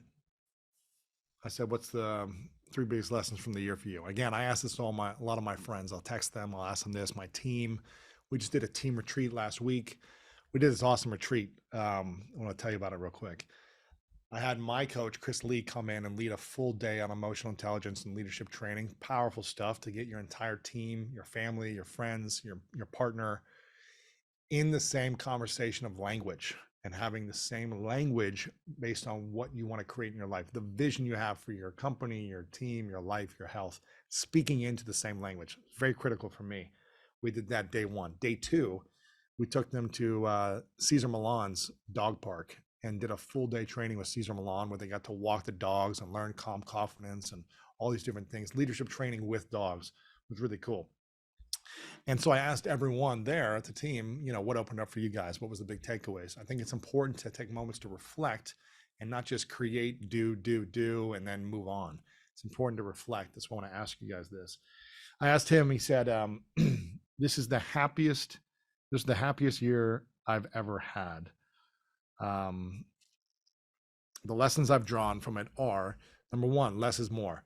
Protect my time and go deeper on less projects instead of shallow on many. How many of you feel like you have 10 different passions you want to take on? You want to do them all at once, and you want to start this project and this thing and that thing. And then it's like, you do it for a while, and you're like, but none of them are great. I remember I was with Tony um, a few years ago. Maybe this was 5 years ago. I've done a lot of different masterminds with Tony Robbins, and I was with him. And he asked me that question one time. I go, what's the biggest challenge? And I go, I feel like I'm 80% good at a lot of things, but I'm not great at one or two things. And he goes, what type of life do you want to have? Do you want to be a, 70, 80%er, or do you want to be great at a couple of things? And I was like, I want to be great. And he goes, you got to let go of certain things then. And I was trying to do so many things in my business. I was trying to be great at all these different things. And I literally cut so many of them out, did a whole self-analysis and a process of seeing which ones give me joy and give me energy and which projects don't. So I did a whole thing. I listed them of every project that I had. I put it in my journal. I literally put everything that I was working on, that I was currently working on. And I put 1 through 5 scale. I recommend you guys do this. A 1 through 5 scale on each one, being the joy and energy giving scale. Now, there were certain things that made a bunch of money for me. That was like big revenue generators, making 7 figures a year for me. But it was like a 1 or 2 on the scale of giving me joy and giving me energy. It was like the hardest thing. It was a lot of work. It was taking time and energy from me. And I was like, man, but what do I want to live into? Do I want to live into doing things at a 5? Like if I do a scale of 1 to 5, 5 being it gives me the most joy and most energy. We want to do more of those things on a daily basis. It doesn't mean everything's going to be perfect and easy and effortless every moment, but we want to be doing more of those things that give us more joy and more energy. We don't want to be spending lots of our time on 10 things that give us half joy and half energy, that take our time and energy. We want to be more focused on things that bring more joy, and I'll learn to optimize them financially. So I literally cut out an entire program that was making about $1.7 million a year. I said, no more. It was one of the scariest things to do. I said, I don't want to do this anymore. I'm not going to do it. And it was extremely successful. People loved it. It did really well, but it took a lot of my time and energy and thought process, and it was like a weight, right? And after 3 years of it, I was like, I'm done. And what happened as I shifted that energy in over about a year and a half, I started to the podcast exploded. So the thing I really wanted to do, the podcast, which was a 5 in terms of joy and fun and energy, I was kind of doing part-time. I was showing up consistently, but I wasn't giving my full energy to maximize it because I was doing 7 other things at once.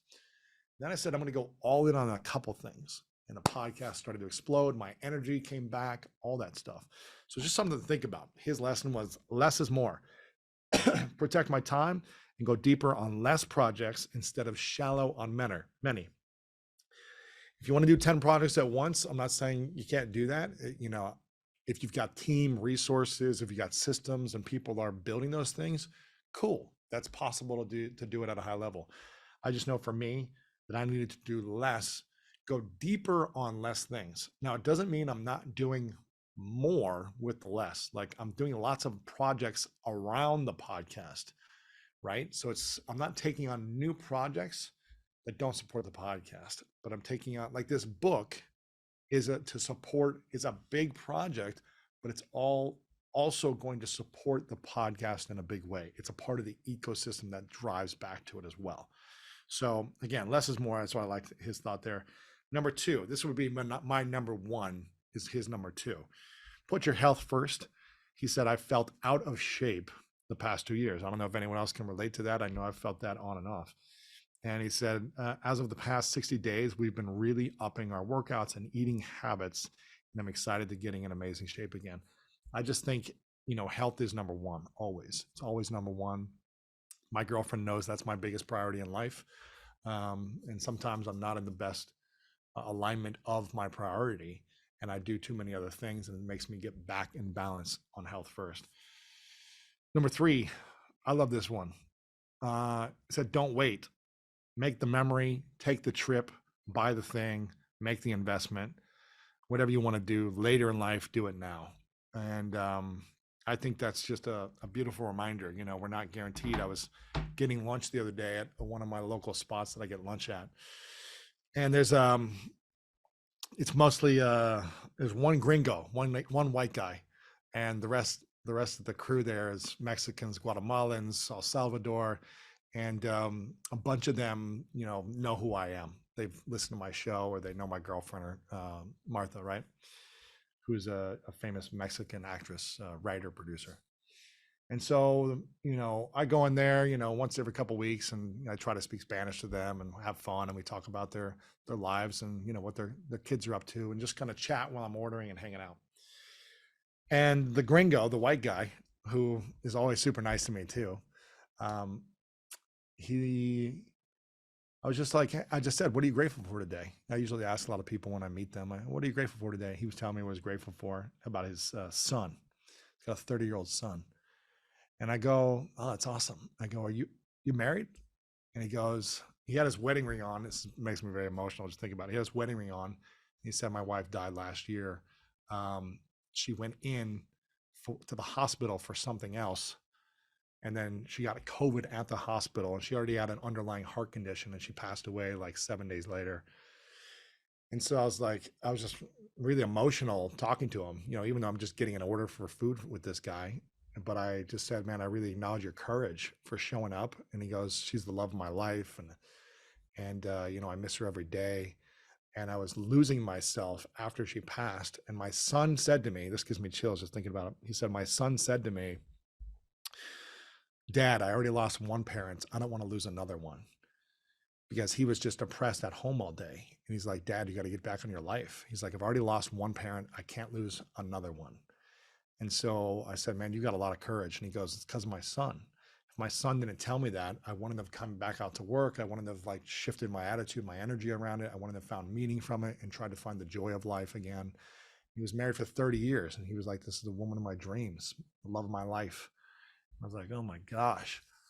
And the last lesson about like, do the thing you want to do. Like, buy the trip you want to go on. If you've always wanted to go on a trip, like, please plan it and buy the flights and block the dates for whenever that is going to be next year or this year.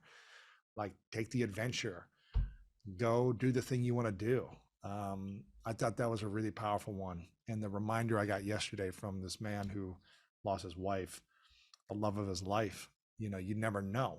She went in for one thing and then got COVID. She already had a underlying heart condition, you know, like multiple different heart surgeries, I guess, before that, he said. So she was susceptible to it, but you just never know. And I was looking at some of your lessons here. So I appreciate you guys showing up for that. Again, for me, health is number one. Investing in myself and my constant, continual emotional and spiritual growth is a huge thing for me. It was, you know, last 2 years, I invested in that. And I feel like it's really what supported me staying stable under times of stress and chaos. And when you run a business, there's things that just come up, you know, there's challenges with customers or employees, or challenges with product or money or whatever it is. There's just things come up in life. And if you're managing a business or building something, you've got to face, every day is about problem solving. And if we don't take care of our emotional, spiritual needs internally, then we're going to feel a lot more overwhelmed and reactive. So for me, I'm finding ways to invest in more coaching. And sometimes it's not fun. Like, sometimes I'm like, I feel great. Like, why do I need to show up for this coaching call that I paid in advance for the year? I pay in advance for the year every 2 weeks because I know I want to stay committed, because I know myself too well. I'll feel like if I just sign up for like one session at a time, I'll be like, I don't need a session this week. I feel pretty good. Like, life's good. I'm, you know, doing well. I feel healthy. Like, got a good relationship. And for me, it's more about like preventing any future stresses that might occur that are unnecessary. Knowing there's going to be challenges that come up, how do I prevent them? And so that's why I pay in advance for the year, because I know my mind will trick myself and say, like, I'm good tonight. I don't need this, or this week has been great. Why do I need a coaching call right now? And it's doing it when things are well is the best way to do it. It's one of the reasons why I told Martha when we started dating, I said, Martha, the only way this works for me is a non-negotiable is if we start in coaching. We start in therapy/coaching together at the start of a committed relationship. And I go, I've always wanted to do this, but no woman has wanted to do this with me. And I was just like, it's just not worth it anymore. It's not worth waiting 2 years to create stress, like thinking it's all good and then realizing, things weren't said. Like, I want to say everything up front and figure it out and process it. It doesn't mean it's all going to be perfect and work out perfectly, but the goal is to minimize the pain, future pain, by addressing everything now and going all in on it now and taking the time. So, that's really important for me to have coaching on my inner world, to have coaching on my health, to have coaching on my relationships, to have coaching on my business, my spirituality. I just did a meditation retreat for 7 days. Like, I'm still investing in these things. And I'm a big believer that you can never invest too much in your own skills and in your own development. I'm a big believer. I'm not saying you need to try to find ways to spend money on going to every course every week or month. Like that's too much. But finding a system that works for you. Every 2 weeks, I do a coaching call. Okay, great. Once or twice a year, I try to do some type of experience to support my spiritual growth. I went to a meditation retreat. I do different things like that. I try to have an accountability system for my health on a consistent basis. So it's just figuring out what works for you for this season of life. What are you guys hearing me say that's resonating so far? Go ahead and type in what you're hearing me say. Accountability system for health. Life is now. Invest in yourself. Regimens. Preparing for winter. I just feel like, I don't know, guys. I don't watch the news because I just don't think it's good for my mental health if I watch the news. I want to be informed, so I'll get a newsletter that gives me information, but I don't watch fear-based entertainment to tell me what's happening in the world, to try to make something more than is really happening, or try to inflict fear in my mind. If we are the result of our consistent thoughts and our consistent actions, I just don't want to put fear-based thoughts in my mind more consistently. I want to be prepared, aware, responsible, but not tied into the fear. And but I do follow different experts that I trust or think are tapped into the zeitgeist of their industry. So I follow a lot of different real estate experts. I follow different stock experts. I follow, relationship experts and health experts. We just had Dr. Mark Hyman on again yesterday, which I was talking about in the webinar. And especially in America, like, people are sick. People are physically unwell based on their actions, based on their thoughts and their actions and their constant decisions. And it's not getting better. The health system's not getting better. So we need to make these decisions for ourselves consistently. I feel like people are sick in relationships. I talk to so many people that are in toxic relationships, or they're lonely, or they don't know how to love themselves, and they don't know how to love other people. And they're trauma bonding, right? This is something I did earlier in my life. So it's not like was perfect and had all the answers. I had to learn the hard way many times, repeating things the hard way many times, to find, some solutions to that pain. So I just feel like we got to prepare ourselves mentally, emotionally, physically, and financially for what is to come. In best case scenario, nothing goes wrong, right? The best case scenario is like, okay, everything's good next year, in the next 2 years. The stock market doesn't crash more than it already has. The housing market doesn't crash more, everyone gets healthy, like, great. But that's just not human psychology. It's just not society and human psychology right now. When Instagram and celebrities and Hollywood tends to influence certain people, certain demographics, right? So there's just more extremes. So something to think about there. Wow. Just reading some of your comments. I love your guys' comments. I want to see if there's any questions you guys have. I just wanted to kind of ground you with that. Before I get to any questions, let me make sure I see what else I need to share. And hopefully it's okay that you're hearing my kind of like inner thoughts and inner world of how I'm just viewing things right now and how I'm choosing to show up and prepare for next year, because like I said, I'm not doing a lot of these private kind of group sessions anymore, unless we do another webinar where we have a VIP session, but I'm not doing a lot of these for my other programs. So I wanted to let you guys know about something else, actually. How many of you were at Summit of Greatness? Just curious. Show of hands if you were at Summit of Greatness. Okay, cool. Seeing a couple people here.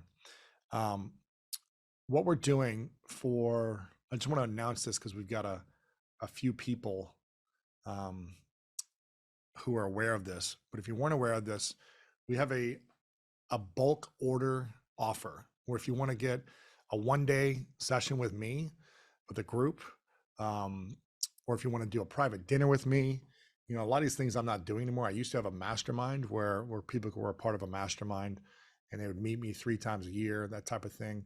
But I don't do like a lot of in-person stuff except for the Summit of Greatness, let alone like 1-day kind of coaching, retreat type stuff. And someone was saying earlier, like, are you doing any retreats? I'm not doing like a full like 5-day retreat thing, but I am doing a couple offers around this book because it's really important for me to get this out in a big way. So I just want to mention this for a couple minutes, and then we can go into some questions for anyone interested in getting, more access to a community of people who are investing in a bigger way in their business and their lives, who are going to be at this dinner and at this 1-day workshop with me in person.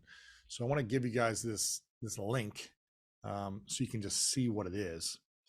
And for anyone interested in spending more time with me, my team, and some other entrepreneurs like yourself, there's a link. Let me see. Okay, here it is. Jamie just put it in, lewishowes.com/bundle, just so you guys can see this really quick. If you go to that link, you'll just see it. And if you scroll down, there are some different opportunities to connect in person. So if you look at the 2 on the left, where it says first 10 people to get 250 books and the first 100 people to get 100 books. We'll start with the 100 books. If anyone here wants to buy a 100 book package, we're going to do a private VIP day with me and my good friend Rory Vaden, who's the guy that I go to for strategy. That a lot of people, I've had him on my show a bunch of times. I think he's really brilliant around personal branding, around course creation, around book writing, around all these different things. He's the guy I go to get, wisdom from on strategy, on bigger picture things. So we're going to do a private 1-day workshop with me. I'm also going to bring in probably a couple other people from the School of Greatness brand, other personalities, other people I've interviewed. I'm probably going to bring some surprise guests. It will be in Los Angeles. It will be early next year. I don't think we've got the date figured out yet, but there are going to be, probably about 100 people who invest in this, who come, and it's going to be a community of other like-minded people, a community of leaders, entrepreneurs, successful people who show up for this. Okay, so this is going to be. You're also going to get 2 preferred seats to the Summit of Greatness next year. So we're going to add a bonus for you guys. You're going to get access to a lot of other stuff, Greatness Academy. You're going to get another course as well. All these other things that are come for it. So it's about $4,999 for a 1-day with me, with Rory Vaden. And essentially we're going to give you a bunch of other bonuses to incentivize you as we're looking to make a big splash with the book launch. So that's for if you buy 100 books, you get a 1-day with me and the whole group. And I don't know if I'm doing like any other workshops all next year. I'll be doing, speaking gigs and things like that, but I don't think I'm going to be doing like a full 1-day workshop that I'm going to be selling somewhere. So that's just for anyone who's interested. We've only got limited spots there. We're going to try to keep it a tight room. So make sure to click on that and you can do that. Also, if you want that plus a private dinner with a smaller group. We're only going to do this for 10 people. So the left option, the first 10 people, if you get 250 books, you'll get the 1 day and you'll get a private dinner. We might do it that day or at the Summit of Greatness. So I'm not sure when that private dinner will be. It'll either be that day or like the day before that or something like that, or it'll be at Summit of Greatness, which will be in Columbus, Ohio in, I believe, September next year. So this is for anyone. We're offering this right now. Also, there's a couple other options. If you buy 40 books, you get some great stuff. If you buy 10 books, you get some great stuff. But I wanted to let you guys know about this. So have that up on the page. Let me know if you're interested in the 100 or the 250 books for the private 1-day workshop with me and Rory Vaden, and the private dinner as well, which will be only 10 people at. So it'll be, we'll be able to hang out more there. Check that out. Okay. So, and anyone curious, just raise your hand if you think you're interested in either of those options, just so I can see who would be interested in 100 books or 250 books. So I'm curious. A couple hands. Okay, cool. No one wants to see me in person. That's cool. No one cares. It's all good. We'll just do it virtually. Wanted to bring in some questions. Okay, let me see. Christina, if you can, share with me where you're at in the world, what you're grateful for, and the big question you have right now. Okay, I am in the winter of South Bend, Indiana. All right. It's snowing outside. I'm a senior at Notre Dame, so I live here. Okay. I am grateful for being here, for hearing your tips on how to perfect the morning routine, and just hearing more about your story on being with so many people who have the intention of just kind of like finding more meaning in life. And I think it's beautiful to connect with people who have like that same curiosity or drive. And then the big question in my life, I guess, is how can I make a career how can I make a career or find like a way to profit out of things that I find passion in and that I am naturally good at? I mean, well, thanks for being here. Being a Notre Dame student, it's pretty cool that you're showing up for yourself outside of the classroom and learning other things that I don't think they're really teaching at school. One of the reasons I started this, because it was like everything I wish I would have learned at school that they didn't teach me. So I acknowledge you for showing up. I'm just going to give you the best answer I know around this, which was first, if you already have things you love, it's like mastering those things and helping people for free with those things. So my friend Rory Vaden says that you're perfectly positioned to help the person you once were. So if you struggled with your health and you lost weight, you're perfectly positioned to help someone else in the world who is that person right now by teaching them how you did it. If you wrote a book, you're perfectly positioned to help someone who wants to write a book and struggle with that. We have skills, we have talents already, and we can help other people in that space. If you want to be a coach, consultant, facilitator, route, not everyone wants to go down that route, but it sounds like maybe you would want to. When I was in college, I had no clue how to help people. I just wanted to play sports and be a pro athlete. So I think you're farther along being in college. The challenge you'll have is needing to master the skills that other people need. That'll be the first step. And figuring out how can you develop a skill and be really, really good at it. And that takes time, that takes energy, that takes learning, that takes failing forward, all these different things. But mastering certain skills, and it's probably going to be more than just one. After school and after playing football, I had to learn many skills, and a lot of them tied to my biggest insecurities and fears. So I was afraid of speaking in public. And so for a year, I mastered overcoming the fear of public speaking until it became a superpower. Every week I showed up to public speaking class. I recorded it. I failed miserably. I was humiliated. I felt like I wasn't as good as anyone in the room. All these different things, but I kept going until I felt confident and comfortable in front of a room of 10 people. And then that room expanded to 100 people, and then 1,000, and then 10,000 people. So I started by mastering the skill every week and overcoming the fear. So whatever fears you have right now, I would make a list of these fears. And I would do this for everyone here right now. I would literally make a list of your top 3 to 5 fears. Most of the fears are social fears that we have. I was afraid of public speaking because I was afraid of being judged and being laughed at and thinking that people wouldn't think I was smart. I was afraid of dancing because couldn't dance. And I loved watching salsa dancing, but I was so intimidated. I was so terrified. I could not step one foot on the dance floor because I was like, I'm going to humiliate myself in front of these people that are masterful at this. And I know nothing. I was terrified of speaking Spanish. That's something I'm currently investing time in. Every day I practice it. And I'm still not, good at all. I'm not good at all. And it's been like a year and a half of every day. And it's like, it's frustrating, but I keep showing up and I feel more and more confident of at least understanding it and being able to reply in English and tracking a little bit. It's like I show up daily for that because that's an insecurity and a fear that I have not mastered. So the thing is to figure out the list of the 3 to 5 biggest fears you have and figuring out which one scares you the most. If you can overcome and cross that fear off your fear list, you will start to feel so confident abundantly. When I made my first $500 speaking in front of people, I was like, I'm the richest man in the world. Not only just because I made $500 when I was poor, but because I wasn't crippled and I could speak in front of an audience for an hour. And that inner confidence gave me so much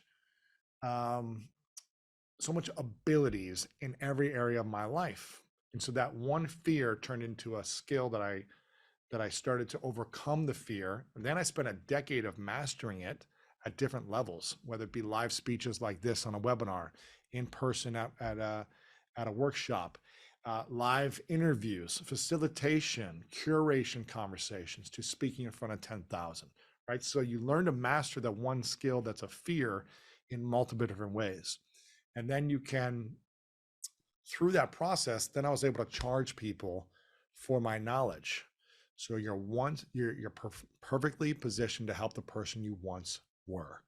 So I became perfectly positioned after a couple of years to charge people who were just getting started.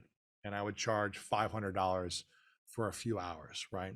Then I would charge $1,000 for 2 hours. Then I would charge $1,500 for 1 hour of coaching. Then it was $2,500. Then it was $5,000. Then it was $10,000. Now it's $25,000 an hour for a coaching call with me. That's just what I charge. And it's $200,000 for a speech, right? So from free speaking to $200,000, it's been, 16 years now, I guess. 2008, what was that? 14 years. 2008, when I could not speak in front of 5 people without stuttering and, being humiliated. I couldn't speak for 5 minutes. In Toastmasters, they have you do 5-minute speeches. I didn't know what to talk about for 5 minutes. I go, how am I going to remember my speech in 5 minutes? I don't know what to talk about. It was terrifying. Now I can speak for hours with no notes, no nothing. And that's just 14 years of diving into mastering one skill. And by no means am I the best speaker. Am I the most talented speaker? Am I the funniest speaker? Like, I'm not. There are so many people way more talented than me. But that confidence allows me to build brand and impact over 14 years and position myself to be able to charge more of a premium every time because I don't need it anymore. I don't need to speak anymore. So I charge what will get me to get on a plane and go somewhere because otherwise I don't need it. Mm-hmm. I wanted it for a long time. So I'm speaking to you, but I'm speaking to everyone here about whatever it is going on, because I want you to think about yourselves and say, okay, how do I make more money in this thing? How do I do what I love? How do I go after what I'm passionate about? This is the solution.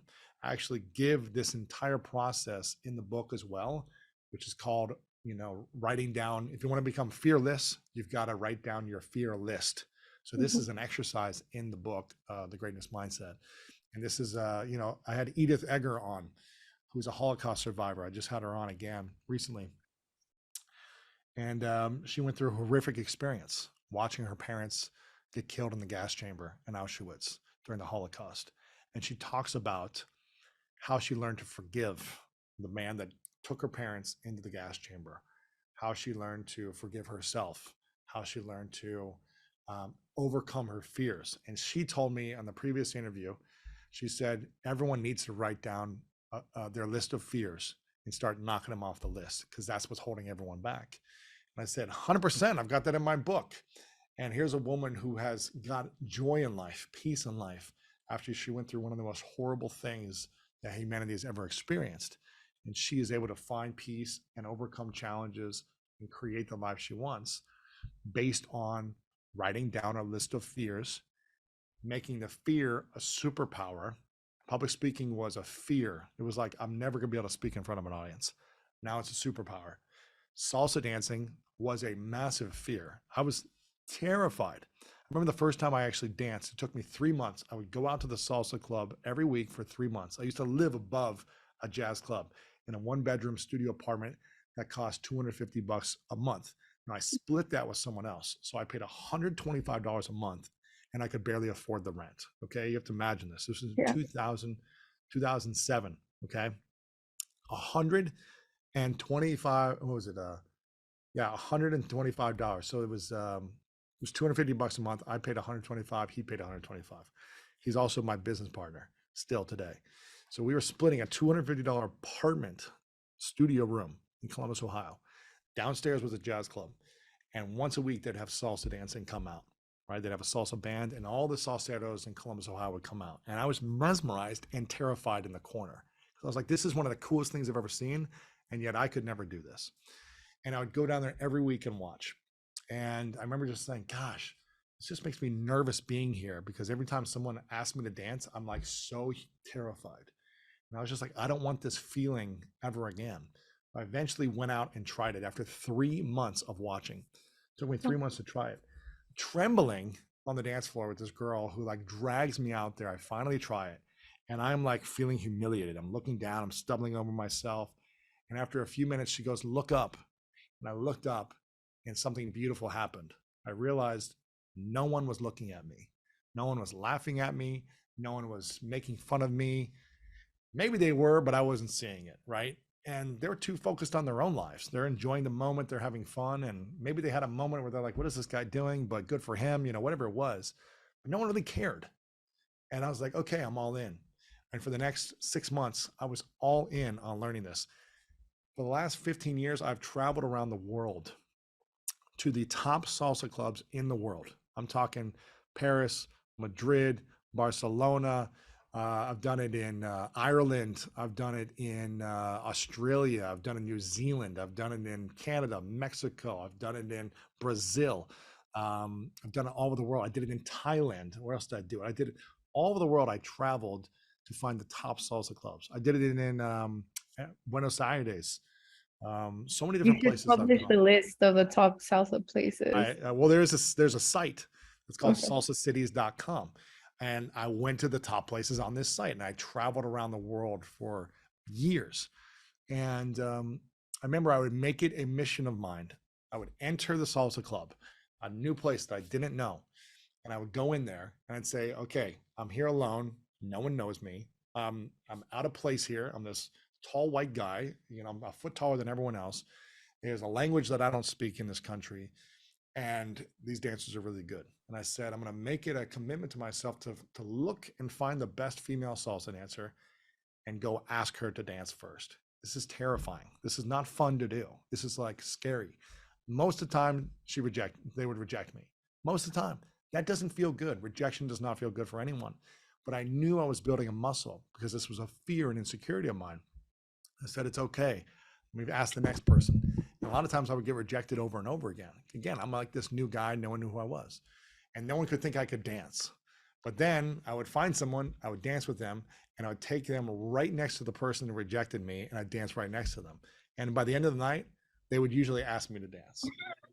And I would do that for years as some way to help me overcome this fear, keep overcoming this fear. And now I'm doing that in Spanish, right? This is taking me a little longer to learn, but it's something I'm doing consistently. And I'm telling you, When you start to do this, you start to master these skills that will translate in your career or in your business and bring abundance in other ways.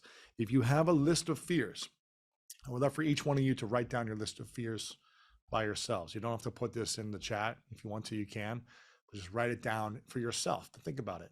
If you have a list of fears right now, whatever it is for you, maybe it's public speaking, maybe it's writing a book, maybe it's starting a podcast, a YouTube channel, whatever it is for you, write it down. And I want you to look at that fear really quick. Just hold it up and look at that fear on the list and ask yourself, who could you be if this was not a fear, but this was a superpower? What would you create if you were able to master this? What would you have in your life? What would you overcome if you could step into this? I'm telling you, there's so much freedom and abundance on the other side when you master that fear list. So if you want to become fearless and really step into these things, I would start there. It worked for me in so many different ways. It continues to work for me because I have new fears that I get to overcome and master. It worked for Edith Eger, one of the final Holocaust survivors, who was, a mentee of Viktor Frankl and has lived a beautiful life after extreme tragedy and loss of her parents in the Holocaust. And I'm telling you, it's worked for a lot of other great leaders. It's one of the things I talk about in the book, is overcoming one of these 3 fears that hold all of us back. So I want each one of you to think about this today and think about what is on my fear list. And if you wait longer and longer and longer to put it off until you start overcoming it, it's always going to come back to the fear. You're going to be like, well, why? How do I launch this thing? How do I create this thing? How do I do this? I'm telling you, when you start knocking those things off your list, you start taking the action and just failing forward. Because I have made so many mistakes in the last 15 years. Like when I launch something new, when I start a podcast, when I start a business, whatever it is, it doesn't all work perfectly smoothly right away. I've lost a lot of money. I've made mistakes. People have come and gone, all these different things. It's not like it's going to work out perfectly right away. The process is learning how to fail forward, how to learn from all the energy you put into the thing you're creating, and then to keep moving forward with confidence, even when you fail miserably in your own world. That is the ultimate skill that we all get to develop, to be able to sustain the lives we want, to be able to live passionately, joyfully, abundantly. It's knowing we are going to fail, because failure is the only path to success. As every great athlete knows, the only way you learn how to succeed is by dropping the ball, missing the shot over and over again until you get better at it. There's no instant success. Its only path is failure to success. So we must learn to overcome the opinions of others, the insecurities, and the fears in order to get there, even when we fail. So hopefully that answers a question for not only you, but for everyone who might be asking a similar question around that. And I'm curious, what opened up for you guys in this response? Go ahead and type in what you're hearing me say. Is this resonating for you? And if so, in what way? And as I look through the comments, let's see, Jamie, if you can bring up the next question. Jose. Where's Jose at on here? There he is. Okay, cool. Go ahead and unmute yourself. Where are you at in the world, and what are you grateful for? And what's your big question right now? Hey, Louis, thanks for having me. Well, I'm in Orlando, Florida, originally from Puerto Rico, living here for over 20 years. I am very grateful for really just, I have everything that I need at this very moment, and I'm where I need to be right now, especially being here on this webinar. I think this has been very eye-opening for me. As far as my question, I am a business owner. I've been a business owner for the past 7 years, really made it legit this last year. I've been on this journey now. It's been ups and downs, but I've really kicked into another gear this last year in January, rechanging my morning routine, meditating, journaling, following Dr. Joe Dispenza, just really trying to soak up the best minds in the business and the entrepreneur space and mindset space. And my block that I'm running into right now is that all these years of work that I'm starting to put in, I'm starting to see the light at the end of the tunnel. But now that I'm starting to see the light at the end of the tunnel, I'm starting to feel some imposter syndrome. Like I'm not supposed to be here. Like all these great things are starting to happen for me. And I understand that. And I know that I've worked hard for it. And it has always been a part of the plan. But now that I'm getting here, it's like, I don't feel like this is me. Like I know I worked hard to be here, but it doesn't feel like it's real. What would it need to feel like in order to feel like it's real? Honestly, And before you answer, just show of hands or type in me if anyone feels a sense of imposter syndrome right now in your life or in the last couple of years in any area of your life.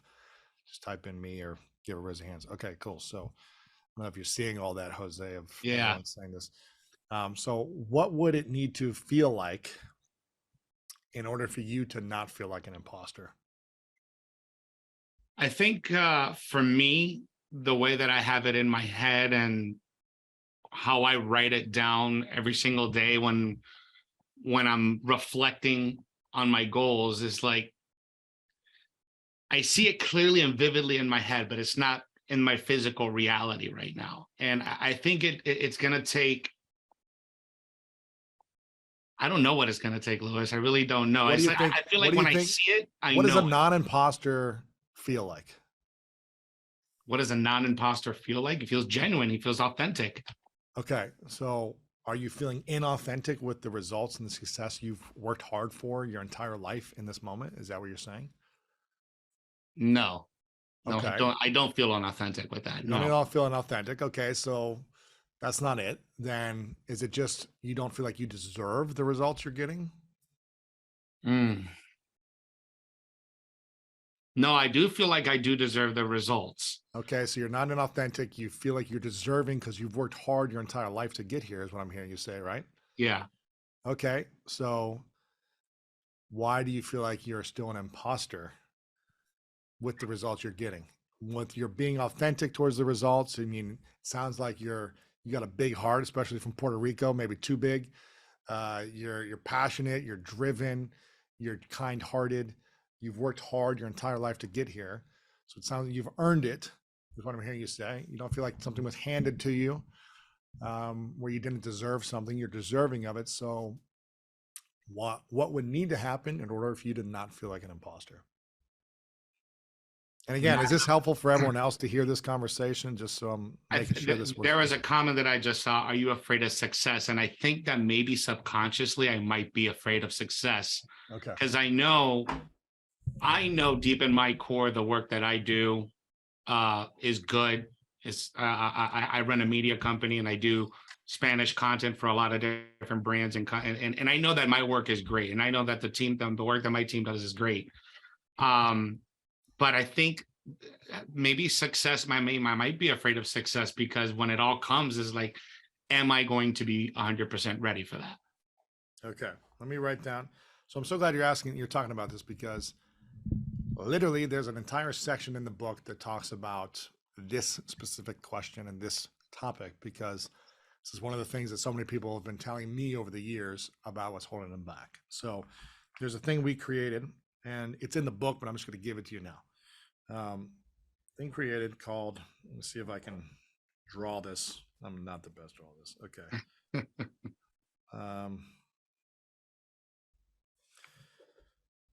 Okay, this is going to be a big eye opener for many of you, I think. So, yeah, I don't know if anybody else see this. Let's see if I can. Shoot, I've got it too far away. My camera doesn't work. Okay, let me see if I can change this. Hold on. See if I can kind of see it in the at that angle. Let me see. I'm going to try to. Does this work? Okay. All right. There's All this right. thing called the doubt diagram. Okay. This has been part of my thesis for the last decade, and it's a big part of what's in the book. And I would ask all these experts for the last 10 years, all of them, about this. How do we overcome doubt? How do we overcome imposter syndrome? How do we overcome fear? And there are three main fears. We mentioned this quickly in the training, but I want to dive deeper in it because I think it's not only going to help you, it's going to help everyone here identify which one of the main fears causes people to doubt themselves, and then how to overcome it. So the doubt diagram. If you draw 3 circles, failure, success, and judgment, the 3 main fears that all of us had to have one of them, 2 of them, or all of them, and then maybe even some more. But these are the 3 main causes of doubt. Okay, so fear of failure, fear of success, fear of judgment. So let me ask you a question. And everyone, feel free to type in, because I'm not just speaking to Jose, I'm speaking to everyone here. So Jose, you can respond, everyone else type in. Before I ask you to type in, let me explain this. And after I wrote my last book, I went around the country speaking and did a tour. And I asked people in all these rooms all around the country, and the same things came up. So this is not, doesn't matter how old you are or what, class you're in or how much money you have or don't have, like the same 3 fears came up for everyone everywhere. And this continues to happen. So there are three main fears. Fear number 1 is the fear of failure. If anyone's ever been afraid to fail, just type in me right now. And Jose, have you ever been afraid to fail? I failed multiple times, Louis. Have you been afraid to fail? Oh, yes. Is that a fear of yours? No, not anymore. Okay, but it was. It was. It was. Okay, a lot of people fear failure, right? Now, why was it a fear for you? Go ahead and just say a few reasons why failure was a fear. It was a fear because I was afraid to be judged by others. Okay. I was afraid to, be a disappointment to my family, to be a disappointment to my friends, to my wife. It's, yeah. Okay. Real. Can anyone else relate to that? And does anyone else have any other reasons why they fear failure? Go ahead and type in why you fear failure, if that's one of your biggest fears. Probably means I don't trust myself. Afraid to be judged, looking bad to others. Okay. Overthinking, ruminate what will happen if I fail. So most people, ruminate because they're like, what happens if I fail? It's just like, what will happen if I fail? Which means you're already signaling into the world, this is going to happen. When you're ruminating and thinking about what happens if I fail, what will happen to me? You're already ruminating and putting into the world failure, failure, failure, failure. So you're manifesting it just by thinking about it and ruminating on it. Now, I think about to prepare for failure. The Navy SEALs talk about preparing for the worst case scenario, but they have an objective that they want, a mission they want to accomplish, right? But they plan for anything that could go wrong in order to overcome the objection to accomplish the mission. So it's different. They're not saying, what's going to happen if I fail? They know it's not going to go perfectly, right? They know it's not going to be this perfect shot of their plan. So let's look at the 13 other possibilities that will potentially happen and plan to overcome those many failures in order to accomplish the mission. So it's not, what's going to happen if I fail? And this is life and death, right? It's planning for success, knowing it's not going to be perfect. So here's the thing. Failure is a big one, and most people are afraid of failure. I never was afraid of failure because I knew that was the path to success and I wanted to succeed. So in sports early on, if anyone ever played sports, you knew that you had to make mistakes every day in order to get better. And then it was just coaching and feedback. And so failure was feedback for me. It was information that, oh, you didn't do it correctly yet. So you need to adjust this and practice here and adjust your form and all these different things to succeed. So I learned early on that failure was feedback. It's not like this horrible thing, because I was trained in sports. So I didn't have that as my big thing. I had another one. Now, how many of you and Jose have ever been afraid of success? Success was your fear. And it was interesting for me because when I would go around the country and talk about this, about half the room would put their hand up as a success being a fear. Now, Jose, is that one for you or no? Well, I think subconsciously it might be. Now that we've been talking about this, and I think that I might be a little bit afraid of it just because. So tell me why. So I want people to hear the specific words why you'd be afraid of success, and see if this resonates with anyone else. I'm afraid that it might change me to the person that I don't want to be. Ooh, so listen to this. It might change him to the person he doesn't want to be, because who are successful people in the world to you? I mean, powerful, well-respected, wealthy people. Okay. And what are powerful, well-respected, and wealthy people? Who are they? Who are they? I mean, What are their it's characteristics? someone who has presence, someone who's respectable, like a CEO, a millionaire, a billionaire, head of a company, someone like Okay. yourself, Lewis. Are they credible people? Are they Yes. dishonorable people? Are they Yes, I mean, yes, there are high vibrational, positive beings. That's interesting. So you have a belief system that successful people are high vibrational, powerful, respected, credible human beings. Absolutely. But you're saying that you're afraid of that because you think it'll change you. What do you think it'll change you into then?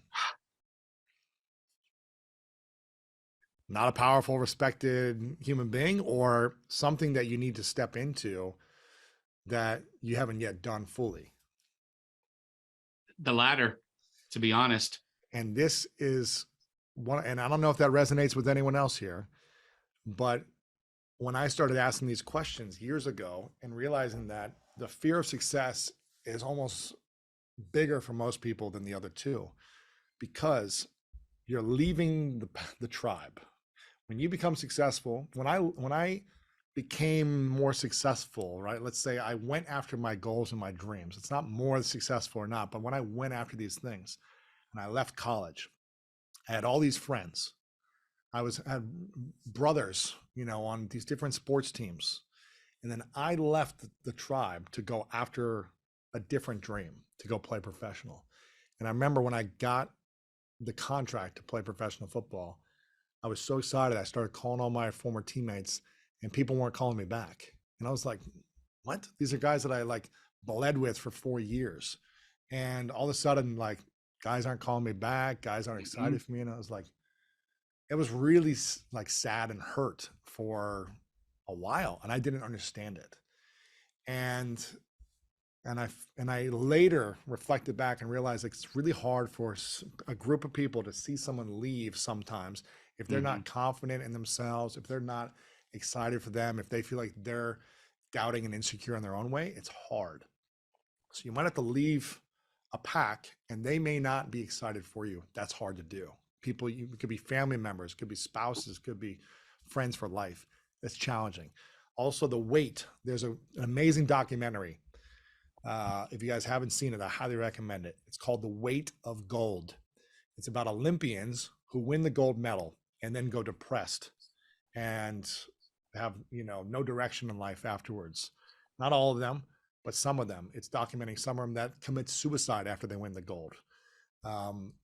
There is this, for some people who have not learned the lessons, again, this is why I was like, I wanted to share all these lessons in this book to help people overcome it when they are successful, because there is a weight. You see these young, TV stars or musicians make all the money, then lose it. There's this pressure. They go into addictions, all these different things. There's a pressure of sustaining success. Okay, I've done it once. Can I do it again? And if not, am I lovable? Am I enough? What's it going to take to be enough in this world and with my friends in society, right? There's a pressure of people needing things from you now. Now you're successful. You've made money. You've got access. You've got influence. Everyone's going to come and pull from you. Everyone's going to want something from you. And that is hard for people to take on. So there is a weight of success, of being powerful, respected, a leader, these qualities you said, that it requires you letting go of an old version of yourself. Like you said, Jose, it requires you letting go of someone you currently are to step into a new identity. And that is scary. Any type of new identity is scary. So success is a big fear for a lot of people. And again, just show of hands if success is one of your fears, or if it's ever been a fear of yours, so I can see. Cool. There's nothing wrong with being afraid of failure or success. It is challenging. When I launched my business, when I had no following on social media 10 years ago, right? except for LinkedIn. But now it's 8 million followers around all these platforms, you know, all this different stuff, top podcast, New York Times bestseller, you know, billboards and all that stuff, right? And you learn a lot about people when you become successful in society's standards, when you you know, have more money, have more audience, have more whatever access. You learn a lot about people around you, and that's challenging sometimes. It's challenging because then you have relationship challenges that you need to face. Mhm. You got to create boundaries. You got to, you know, all these things you got to overcome that are different challenges than where you're at right now. So I hear you, and there's a price to pay. There's an investment to learn, to overcome, and it can be extremely challenging for a lot of people. And you see people crash and burn over and over in the limelight. With that, you get criticism like no other. When you will become a light in the world and you attract an audience, you know, you're becoming a magnet. So you're putting out value, and you're a light to so many people. That means everyone becomes magnetized to your light in whatever you're talking about, right? You have an audience now. Some of those audiences, hopefully 80, 90, 95%, are excited about it, you know, support you, celebrate you, you know, appreciate it, all that stuff. There's probably 5 to 10% that is not excited about it, that is going to criticize you, going to attack you, going to pull you down, going to try to find a way to knock you down. You know, if there's anyone in Australia on here, they taught the tall poppy syndrome, right? They don't like people succeeding past a certain level. They try to knock them down. It's kind of like the analogy in Australia. And that's not fun. You know, I've been attacked many times in the last 10 years in different ways and criticized and all this different stuff. No one likes to be criticized and tried to be taken down in whatever way possible. It is not fun. So that also creates hesitation for people for wanting to be successful, because you see all these other people out there getting canceled or knocked down or criticized and stressed out. And you're like, I don't want that. So there's a general awareness around why people are concerned about success, the fear of that. Okay. And the third one, Jose, is judgment. So for me, I was never afraid of failure because I knew failure was the road to success. Success is what I wanted. You know, I wanted it for the wrong reasons growing up. I wanted it to like be loved and liked and, you know, have like peers that liked me and, you know, whatever, and respected. Like I was like, I need to be successful so that people like me when I was like a teenager. Sure. So I was going after it for the wrong reason. So when I was successful, it still didn't fill me up. And so it was never enough. I needed more and more of it, and it never gave me what I needed. The judgment was the thing that crippled me until really in the last, you know, decade when I learned how to process it. And it's still something that is there from time to time. It's not like I'm perfect and I've got it all figured out. No one likes to be judged. No one. I don't know anyone that likes to be judged.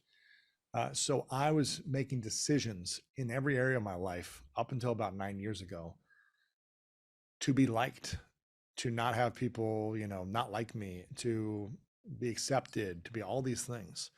And so I would abandon my true nature to please other people, say yes to everyone else, you know, do what they wanted as opposed to what I needed, all this stuff.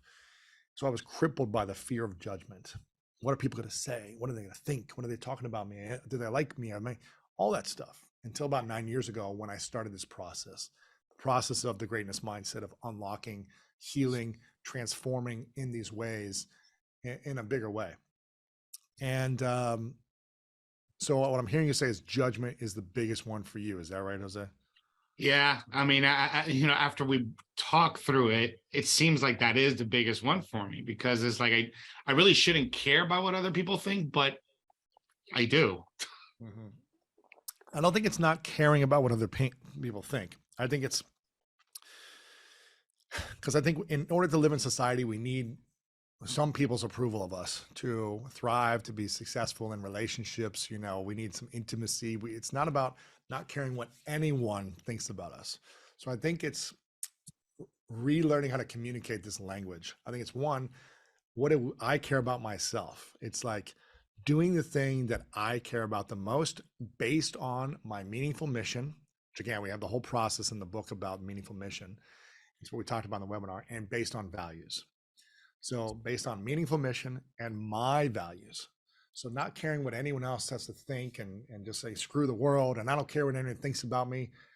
We do care what people think about us. But if we neglect how we think about ourselves, that is the problem. That is going to hurt us more than anything else. So it's learning not to abandon our values and our meaningful mission. And this is extremely hard because we are wired to please other people. Is there anyone else who is a current or recovering people pleaser in the house? Please raise your hand.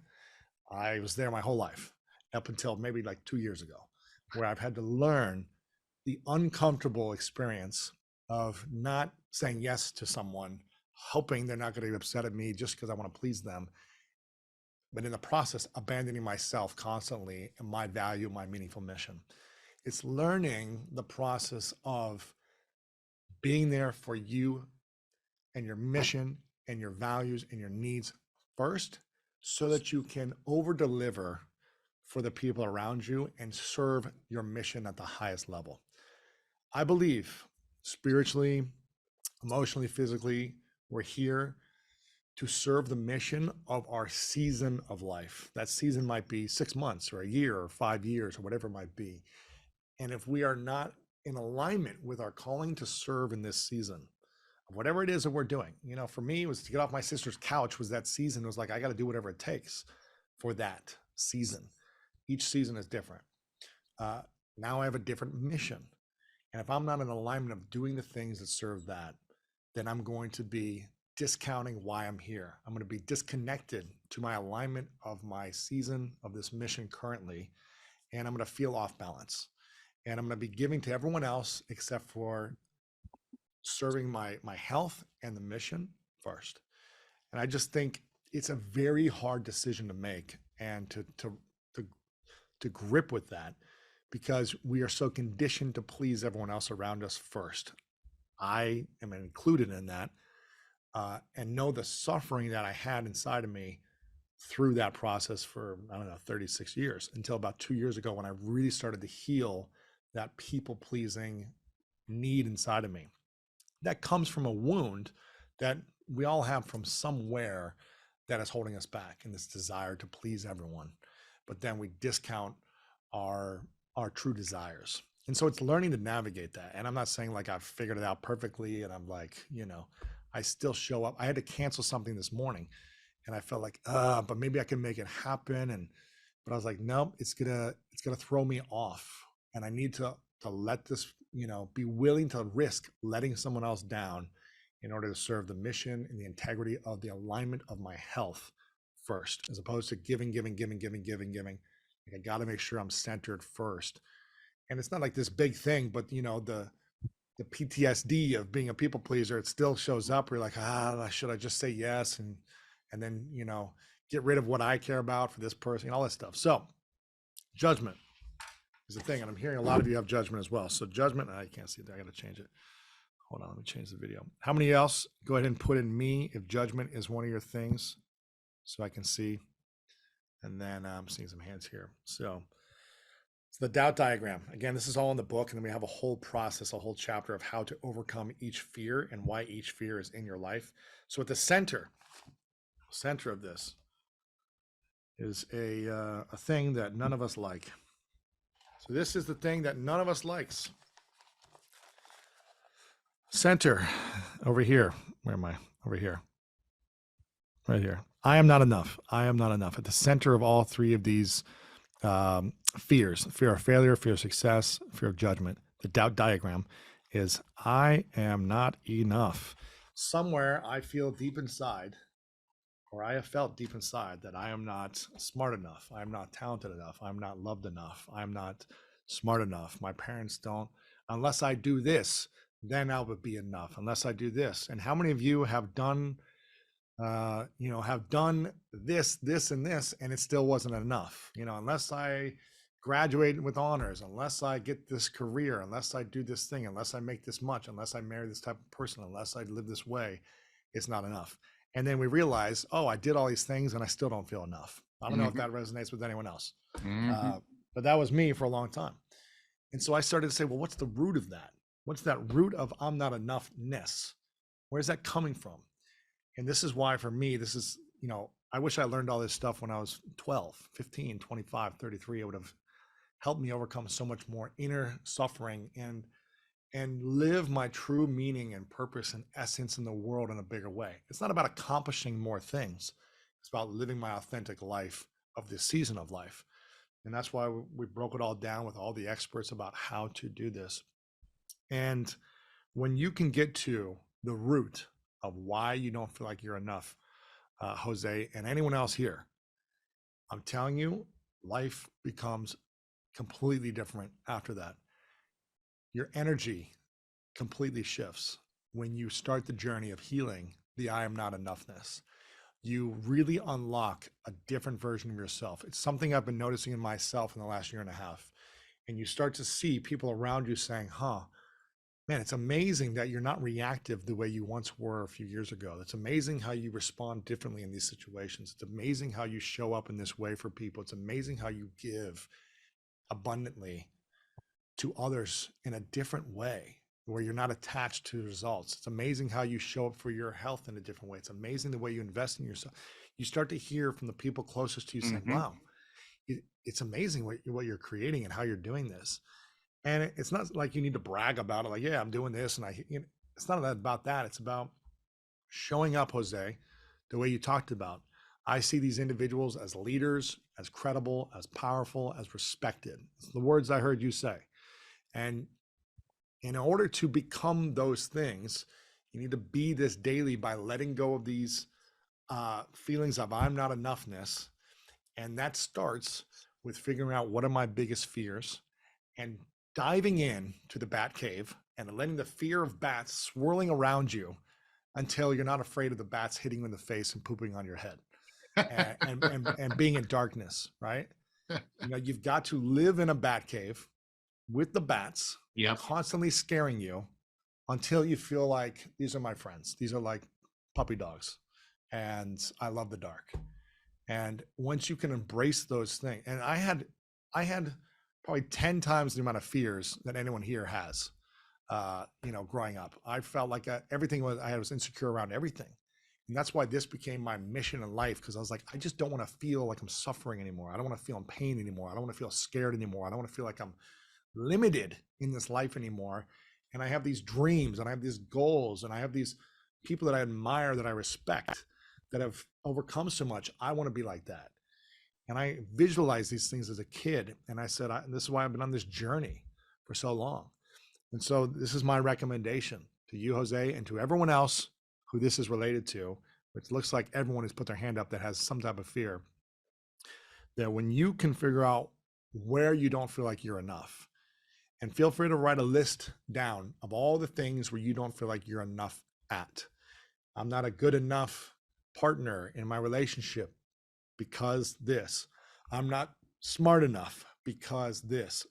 I'm not talented enough to launch this book because this.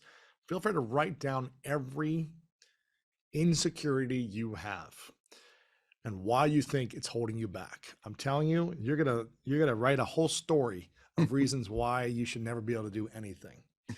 And then what you need to do is say, okay, that's a nice story of self-pity and not enoughness. And I'm telling you, I had the list longer than anyone here about all the reasons why I was stupid and ignorant and not talented enough and not good looking enough and not athletic enough. And, woe is me. I had that for about 20 years. And then I said, okay, how do I make these not enoughness a superpower? And that's why I went on all the fears. And once I started tackling these fears, I was like, oh man, I feel a little more confident. Oh, I actually can overcome this huge insecurity I've had my entire life. And maybe I'm not perfect at it and the best in the world, but man, I can dance with anyone. It's like, okay, sweet. I can speak on any stage. Your dance moves are killer. You know what I'm saying? It's like, maybe I'm never going to be like the best salsa dancer in the world, but I can dance with the best salsa dancer in the world and make it look good. I'm never going to be the best speaker in the world, but I can make a full-time living speaking, and I can speak in front of 100,000 people if I need to, but I'll never be the best. I'm not going to be the best Spanish speaker in the world, but eventually one day I will be fluent enough to have a conversation in a small town, small village, in any Spanish speaking country and be able to communicate. Tú puedes. Yo You know creo what I'm en ti. saying? Sí, yo puedo. Es posible para mí. Seguro que sí. So- Seguro que sí. I want to say so- thank you, Louis. Thank you so much for that. Thank you for your words. Yeah, I appreciate you and I'm grateful for you. Thank you. of course, of course. So again, this is not unique to you, Jose. And I'm speaking to you, but I'm speaking to every person here because I think this is the thing that holds a lot of people back. It's one of the essences of my book. This is why I wrote it, because when people get to the core of this imposter, not enough thing, when you can get to the root of that, then you can be free and set yourself free. So Jose, I'm curious to wrap it up with you. What would it need from you to not feel like an imposter with the results you're getting and where you want to get to? I'm sorry. I was reading something. Can you What would repeat it that, Louis? what would it take from you to not feel like an imposter and to receive the results you are getting and to be able to step into the next level of results? What will it take from you to not feel like an imposter in this process? That's a hard question, to be honest with you. If I'm being honest with myself, I think accepting who I am as I am, with all my faults and all my qualities, Uh-huh. that makes me enough. Interesting. That's pretty profound. So do you not accept yourself fully yet? I'm sorry? Do you not accept yourself fully in this moment yet? Oh, now I do. I mean, after the way that you explain it and reflecting off of it, I'm the greatest of all time in my paradigm, in my head. And I am enough, and I am good. worthy. Well, I think it's a process, because I think you spoke the words that I was hoping you would, which is acceptance. And this is not like, okay, I'm going to be lazy and, eat whatever I want all day and just accept myself. It's acceptance of where I'm at in my life right now, and accepting where I'm at and saying, this is not what I want. So I'm going to overcome the things that are keeping me from being where I want by accepting who I am fully and knowing that it's not exactly where I want to be. And it's okay to accept yourself, have compassion for yourself, have love for yourself from where you've been, even if you've made mistakes, and even if you've messed up, and even if you've fallen off the wagon on all these different things, and even if you've hurt people, and even if you've been out of shape. It's okay to accept and have compassion for yourself and still say, but this is not what it looks like to be a leader. This is not what it looks like to be the thing that I want in my life, the person I want to be in my life. And so in order to do that, I need to shift some things. I can accept who I am. I don't need to beat myself up every time I make a mistake, which is what I did pretty much every day for 30 years. I would just beat myself up emotionally and mentally. That doesn't work. It might get you results and make you feel unfulfilled. So part of that is acceptance, which I think is great that you acknowledge that, and just knowing, like, where do I want to step into and what's it going to take for me? It starts with the acceptance, and then the fearless, and then just seeing the results happen consistently. You're going to build that confidence. And 2 years is going to go by. 5 years, like the last 10 years has flown by for me since I started the podcast. And if I look back, like I was just on a billboard in Times Square this last week, right? I saw that. Beautiful. And if I look back, I'm like, this thing started with one idea to just see, let me just try this experiment. I was already interviewing people. I just wasn't recording it. And these conversations I was having with people were so profound. They were helping me so much. I said, let me just start recording these things and see if I can figure out how to do a podcast. 10 years ago, I did this, guys. And what started as an experiment, which I wasn't good at for the first year, is now, like 10 years later, is this kind of like global thing, right? Like 500 million downloads, one of the number one interview show on YouTube, inspirational interview show on YouTube, top 100 in the world on audio out of 2 million podcasts, a billboard in Times Square, a New York Times bestselling book, multiple books now, this like event that happens every year, all these different things that started with no following on Instagram. Started with an idea and trying something new. And so, and I wasn't good at. So 10 years went by like this. So I'm telling you, when you have an idea in your head of what you want to create and you get started, time is going to fly. That's why I go back to the lessons in the beginning of this conversation. It's like, do the thing now you want to do. Take the trip, launch the book, start the thing. Maybe it works out, maybe it doesn't. And it's okay either way. And accepting yourself, and at least you did it, at least you tried it, at least you went for it, I think is a beautiful thing. So Jose, thank you for being real and honest and opening up.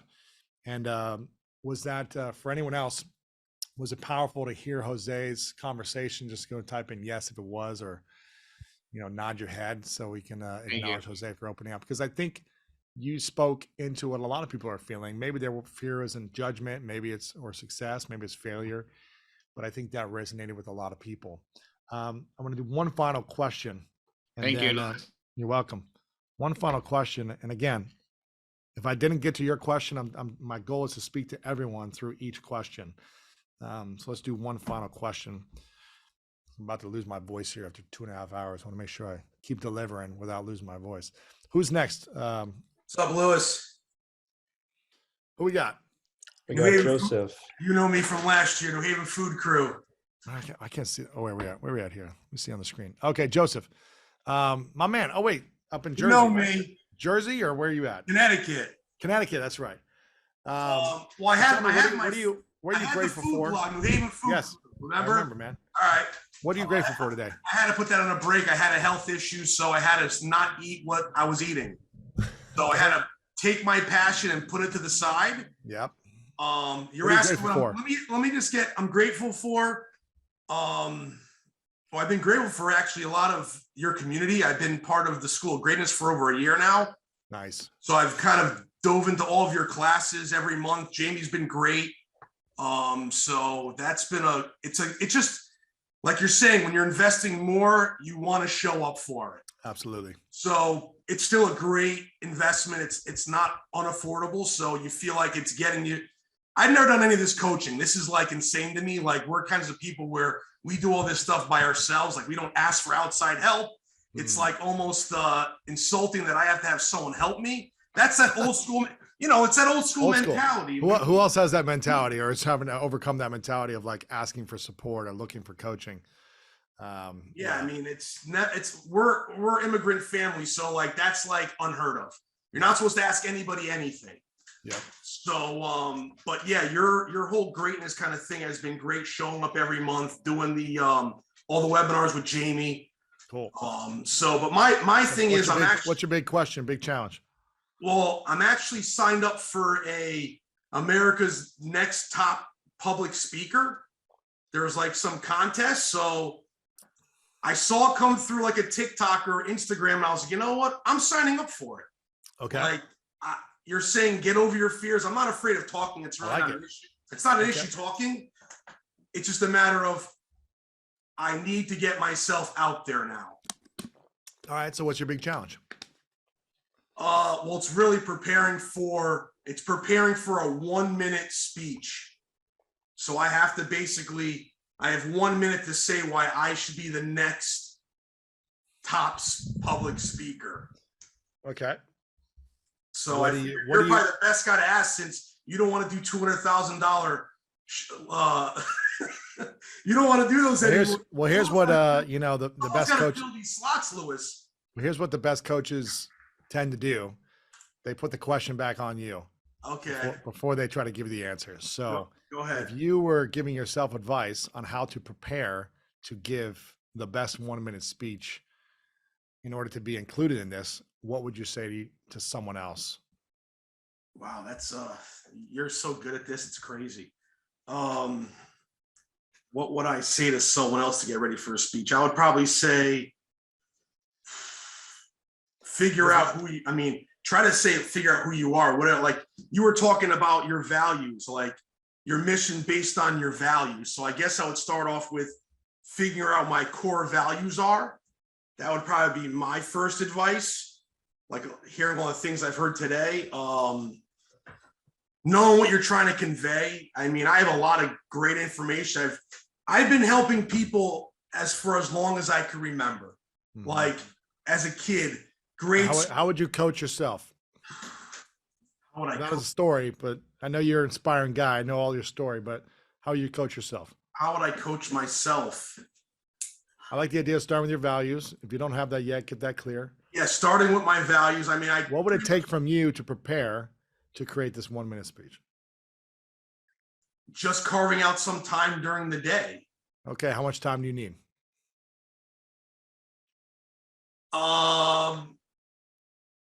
That's for a 1-minute speech. I mean, I could probably bang it out in like a good hour. Okay, I think I could. so you need an hour of time.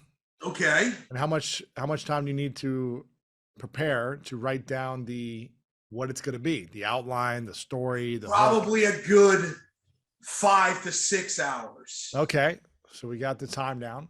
So when can you make that time?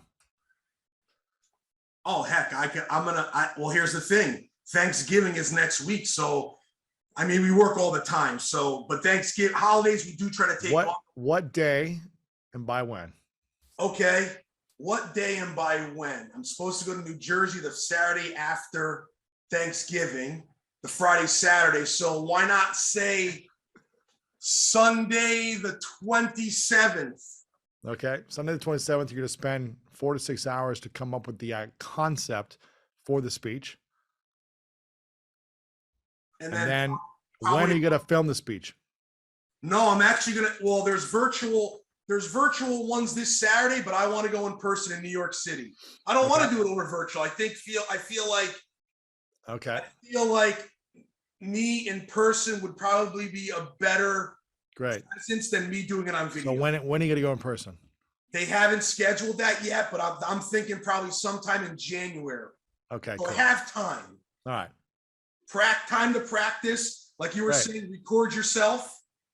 Okay, I like that. So you're going to record yourself. How many times are you going to practice the speech recording yourself? I mean, I'd probably say at least a dozen or more times. Okay, so 12 times minimum, you're going to practice recording the 1-minute speech and then watching back the game film and then Judging myself. and then who are you going to show it to in your life to support you with feedback? That's a tough one. Probably my wife. Okay, great. Probably a good friend of mine who's an older woman who's a really good friend of mine. Great. You're probably going to say as many people as I possibly can. Like, Nah, I mean, not everyone. I think you want to find a few people, someone that's probably better than you or someone who's done public speaking, yes. who can give you some actual critical feedback, and then some other people that just say, oh, was this interesting for me to watch? Just people that aren't speakers. So you want viewers and you want people with experience. I mean, I'm thinking if you were to coach you're coaching yourself right now. So if you're coaching yourself, what would support you in giving you the best chance at being prepared and having a chance of winning this thing? Yeah, I would definitely want This is how I'm hearing you coaching yourself. So okay. Well, it sounds pretty good. I didn't think it sounded so good in my head, but it sounds better. you're a pretty good coach, man.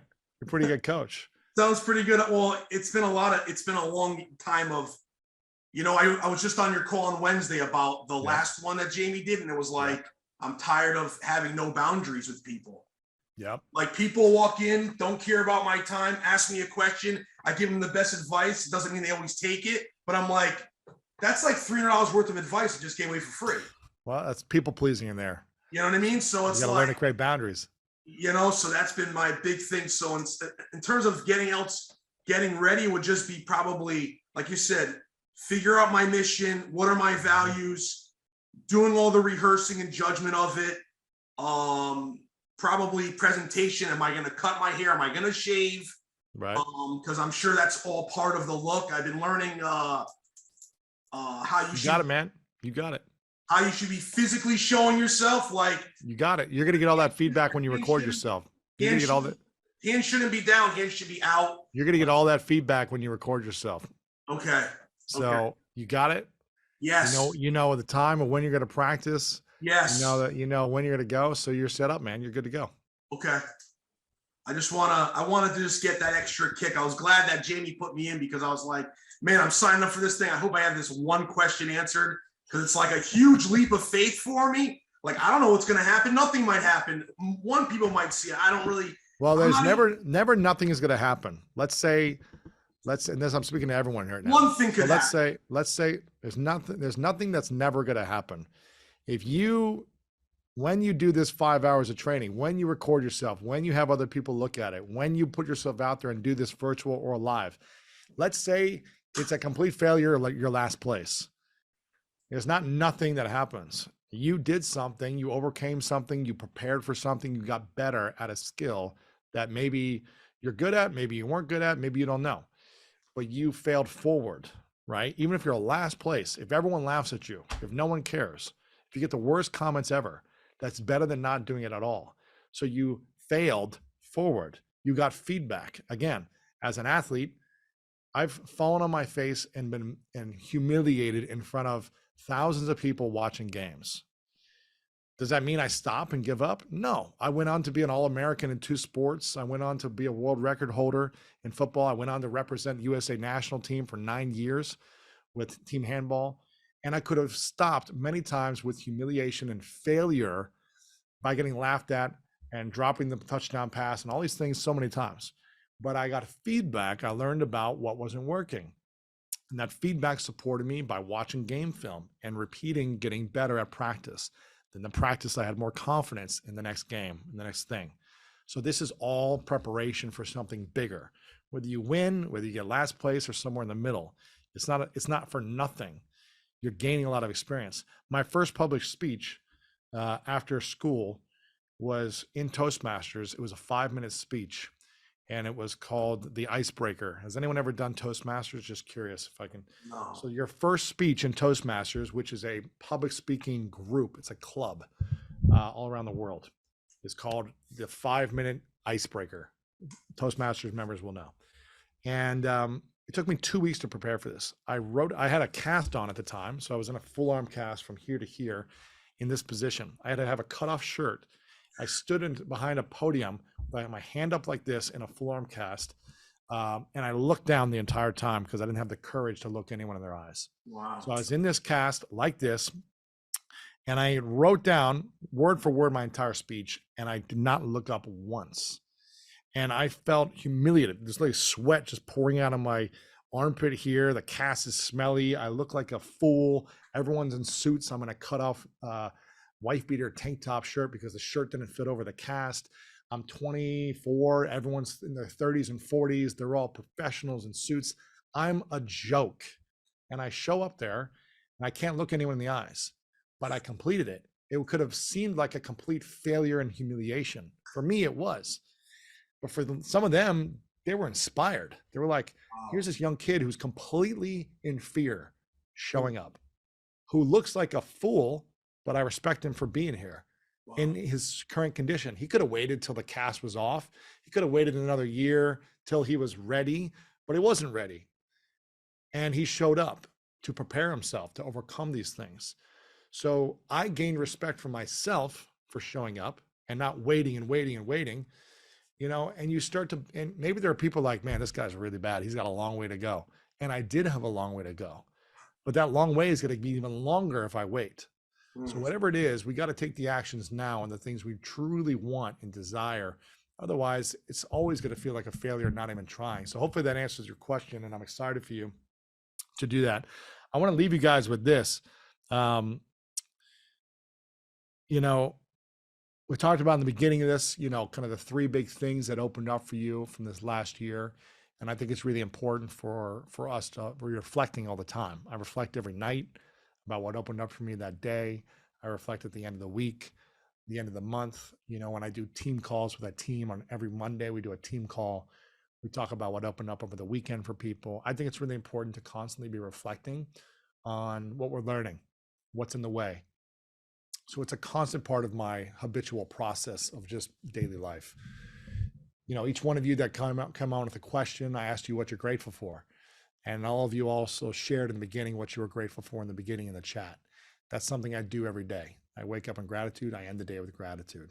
It's a part of my nature. It wasn't always a part of it. I used to complain a lot about life. Now I try to find things to be grateful for. And it's kind of interesting. The more I do that, it just seems to be things that show up that I'm even more grateful for. Isn't that interesting? What I focus on, it starts to appear. So my request for you, my call of action for you is to continue to reflect on what's working and what's not working. And just be aware. Continue to be grateful as often as you can. It doesn't mean it's got to be fake gratitude and you got to like act grateful even when you're going through a horrible time. My dad passed away earlier this year. It was sad. There was a lot of sadness and a lot of healing and a lot of, going through the process. Like there's moments and times where you got to go through all the emotions. But eventually I was like, man, at least I'm really grateful for the memories, for the moments, for the things. So it's eventually getting back to gratitude, whatever's happening in life. I talked to this guy yesterday who lost his wife, 30 years, love of his life. Lost her last year and a half. And he was like, gave up. And then his son said, Dad, I don't want to lose two parents. You got to get back out there in your life. And he said, I'm grateful for my son. I lost the love of my life. He still wears the ring. He lost the love of his wife. She passed away. And he said, I'm grateful to my son that that encouraged me to go out and live a positive life, even though I lost my wife. And I think it's just, we're blessed to experience life in the full range of it. It doesn't mean it's going to be always easy. It doesn't mean tragedy doesn't happen. It doesn't mean some of us haven't gone through horrific things. And I know some of you have gone through extreme suffering and pain in different stages of your life. And I acknowledge you for enduring those things and being here today and showing up in your lives the way you do. Because I know some of you put on a happy face and there's been a lot of pain and suffering you've gone through. I know so many of you have gone through different things. So I acknowledge you for showing up and wanting to learn. And I would love you to finish this session today and to reflect on this today, tomorrow, this weekend, about the 3 things you really want to step into for next year. We talked about the lessons. We talked about some reflection from this year. We talked about what you're grateful for. But I want you to say 3 things that you want to step into. Maybe you haven't fully committed to these things yet. You've dabbled in them for a while, but you haven't fully stepped into it. Maybe there's a fear of yours that you really want to overcome. You want to step into that. Type in those 3 things right now. I'm just curious. I want to see some of those. Type them in and then write them down for yourself afterwards on your workbook, your piece of paper. So I can see and type in those 3 things. I appreciate everyone saying what you're grateful for. And I will leave you with this also. We've got essentially a month left, right? A month left of the year, a month and a week or whatever it is, Thanksgiving if you're in USA. This is a time to, I believe, I'm a big believer, people remember the way you start and the way you finish. No one remembers in the middle that much. They remember how you start and how you finish. So start planning now, this week, how you want to finish the year and start planning for how you want to start the year. So this is not the last week of, Christmas right now. You've got a little time to think about this and strategize. Think about, how do I want to show up for myself, for my future self? If the best version of myself 3 years ahead was standing right in front of me, who did I become? Who did I step into to bring that person closer to me? Maybe this person is unrecognizable in front of you, and it's going to take you overcoming yourself again and again to step into that best version, the highest version of yourself. What's it going to take to start the process? You don't have to do everything overnight. Start the process in December and continue the process in January. People remember how you start and how you finish things. This is why people remember how you start a relationship and how a relationship ends. They remember those things. I don't know about you, but I've been through relationships where people did not end it well with me, or when it ended, you saw the true colors of someone on how they ended something. And that's how I remember those people. I always try to be positive and kind and wish people well. And, certain people have not responded as the same way, let's say. And I remember that. And it's like, okay, well, that's who those people are. So people remember how you start and finish. I really encourage you to finish strong. That doesn't mean burn yourself out. That doesn't mean overcommit to everything. That means realign yourself with your values and your vision. Realign yourself to centeredness. Realign yourself to overcoming anything that's been holding you back. Realign yourself to your mission, your meaningful mission. Create that list and say, what do I want to tackle first? You don't have to tackle every fear in one day. What I want to do first. And again, this is, all these things that I wish I knew earlier. I've been asking these questions for a decade, and we put it all in our book, The Greatness Mindset. So I appreciate you all being here in the VIP section. I appreciate you guys for, if you guys bought a copy of the book or 5 or 10 copies, whatever it is, I appreciate it. If you haven't yet, I encourage you to take a look at it and get a copy. It would mean the world to me. If you have any other questions, feel free to send me a message over on Instagram. You can DM me over there a question. I'll try to get back to some answers over there. And if there's questions that come through there, I might even start doing some episodes on some of these questions on the School of Greatness or the Daily Motivation. So hopefully you've been enjoying the School of Greatness or the Daily Motivation, both free. A lot of great content over there. That's kind of where I give my coaching and my wisdom over there as well. So appreciate you all. Thank you guys again for supporting with the book. Thank you for being here in VIP. We'll get this recording to you sometime early next week, depending on when my team can do it. I know it's Thanksgiving, so I'm going to try to see if they can get it early next week. But other than that, you guys are amazing. Love you. Appreciate you. You matter. You guys are making a difference in the world. It means a lot to me. And I'll talk to you guys soon. Thank you guys. If I want the world to change around me, maybe I got to start with changing myself. And people don't want to change. We don't want to change because what's gotten us here is familiar. And again, there's nothing wrong with that. But that's going to hold you back from what you want. And so if you want different results, you got to first look within. You got to first learn, what is the fear that holds me back?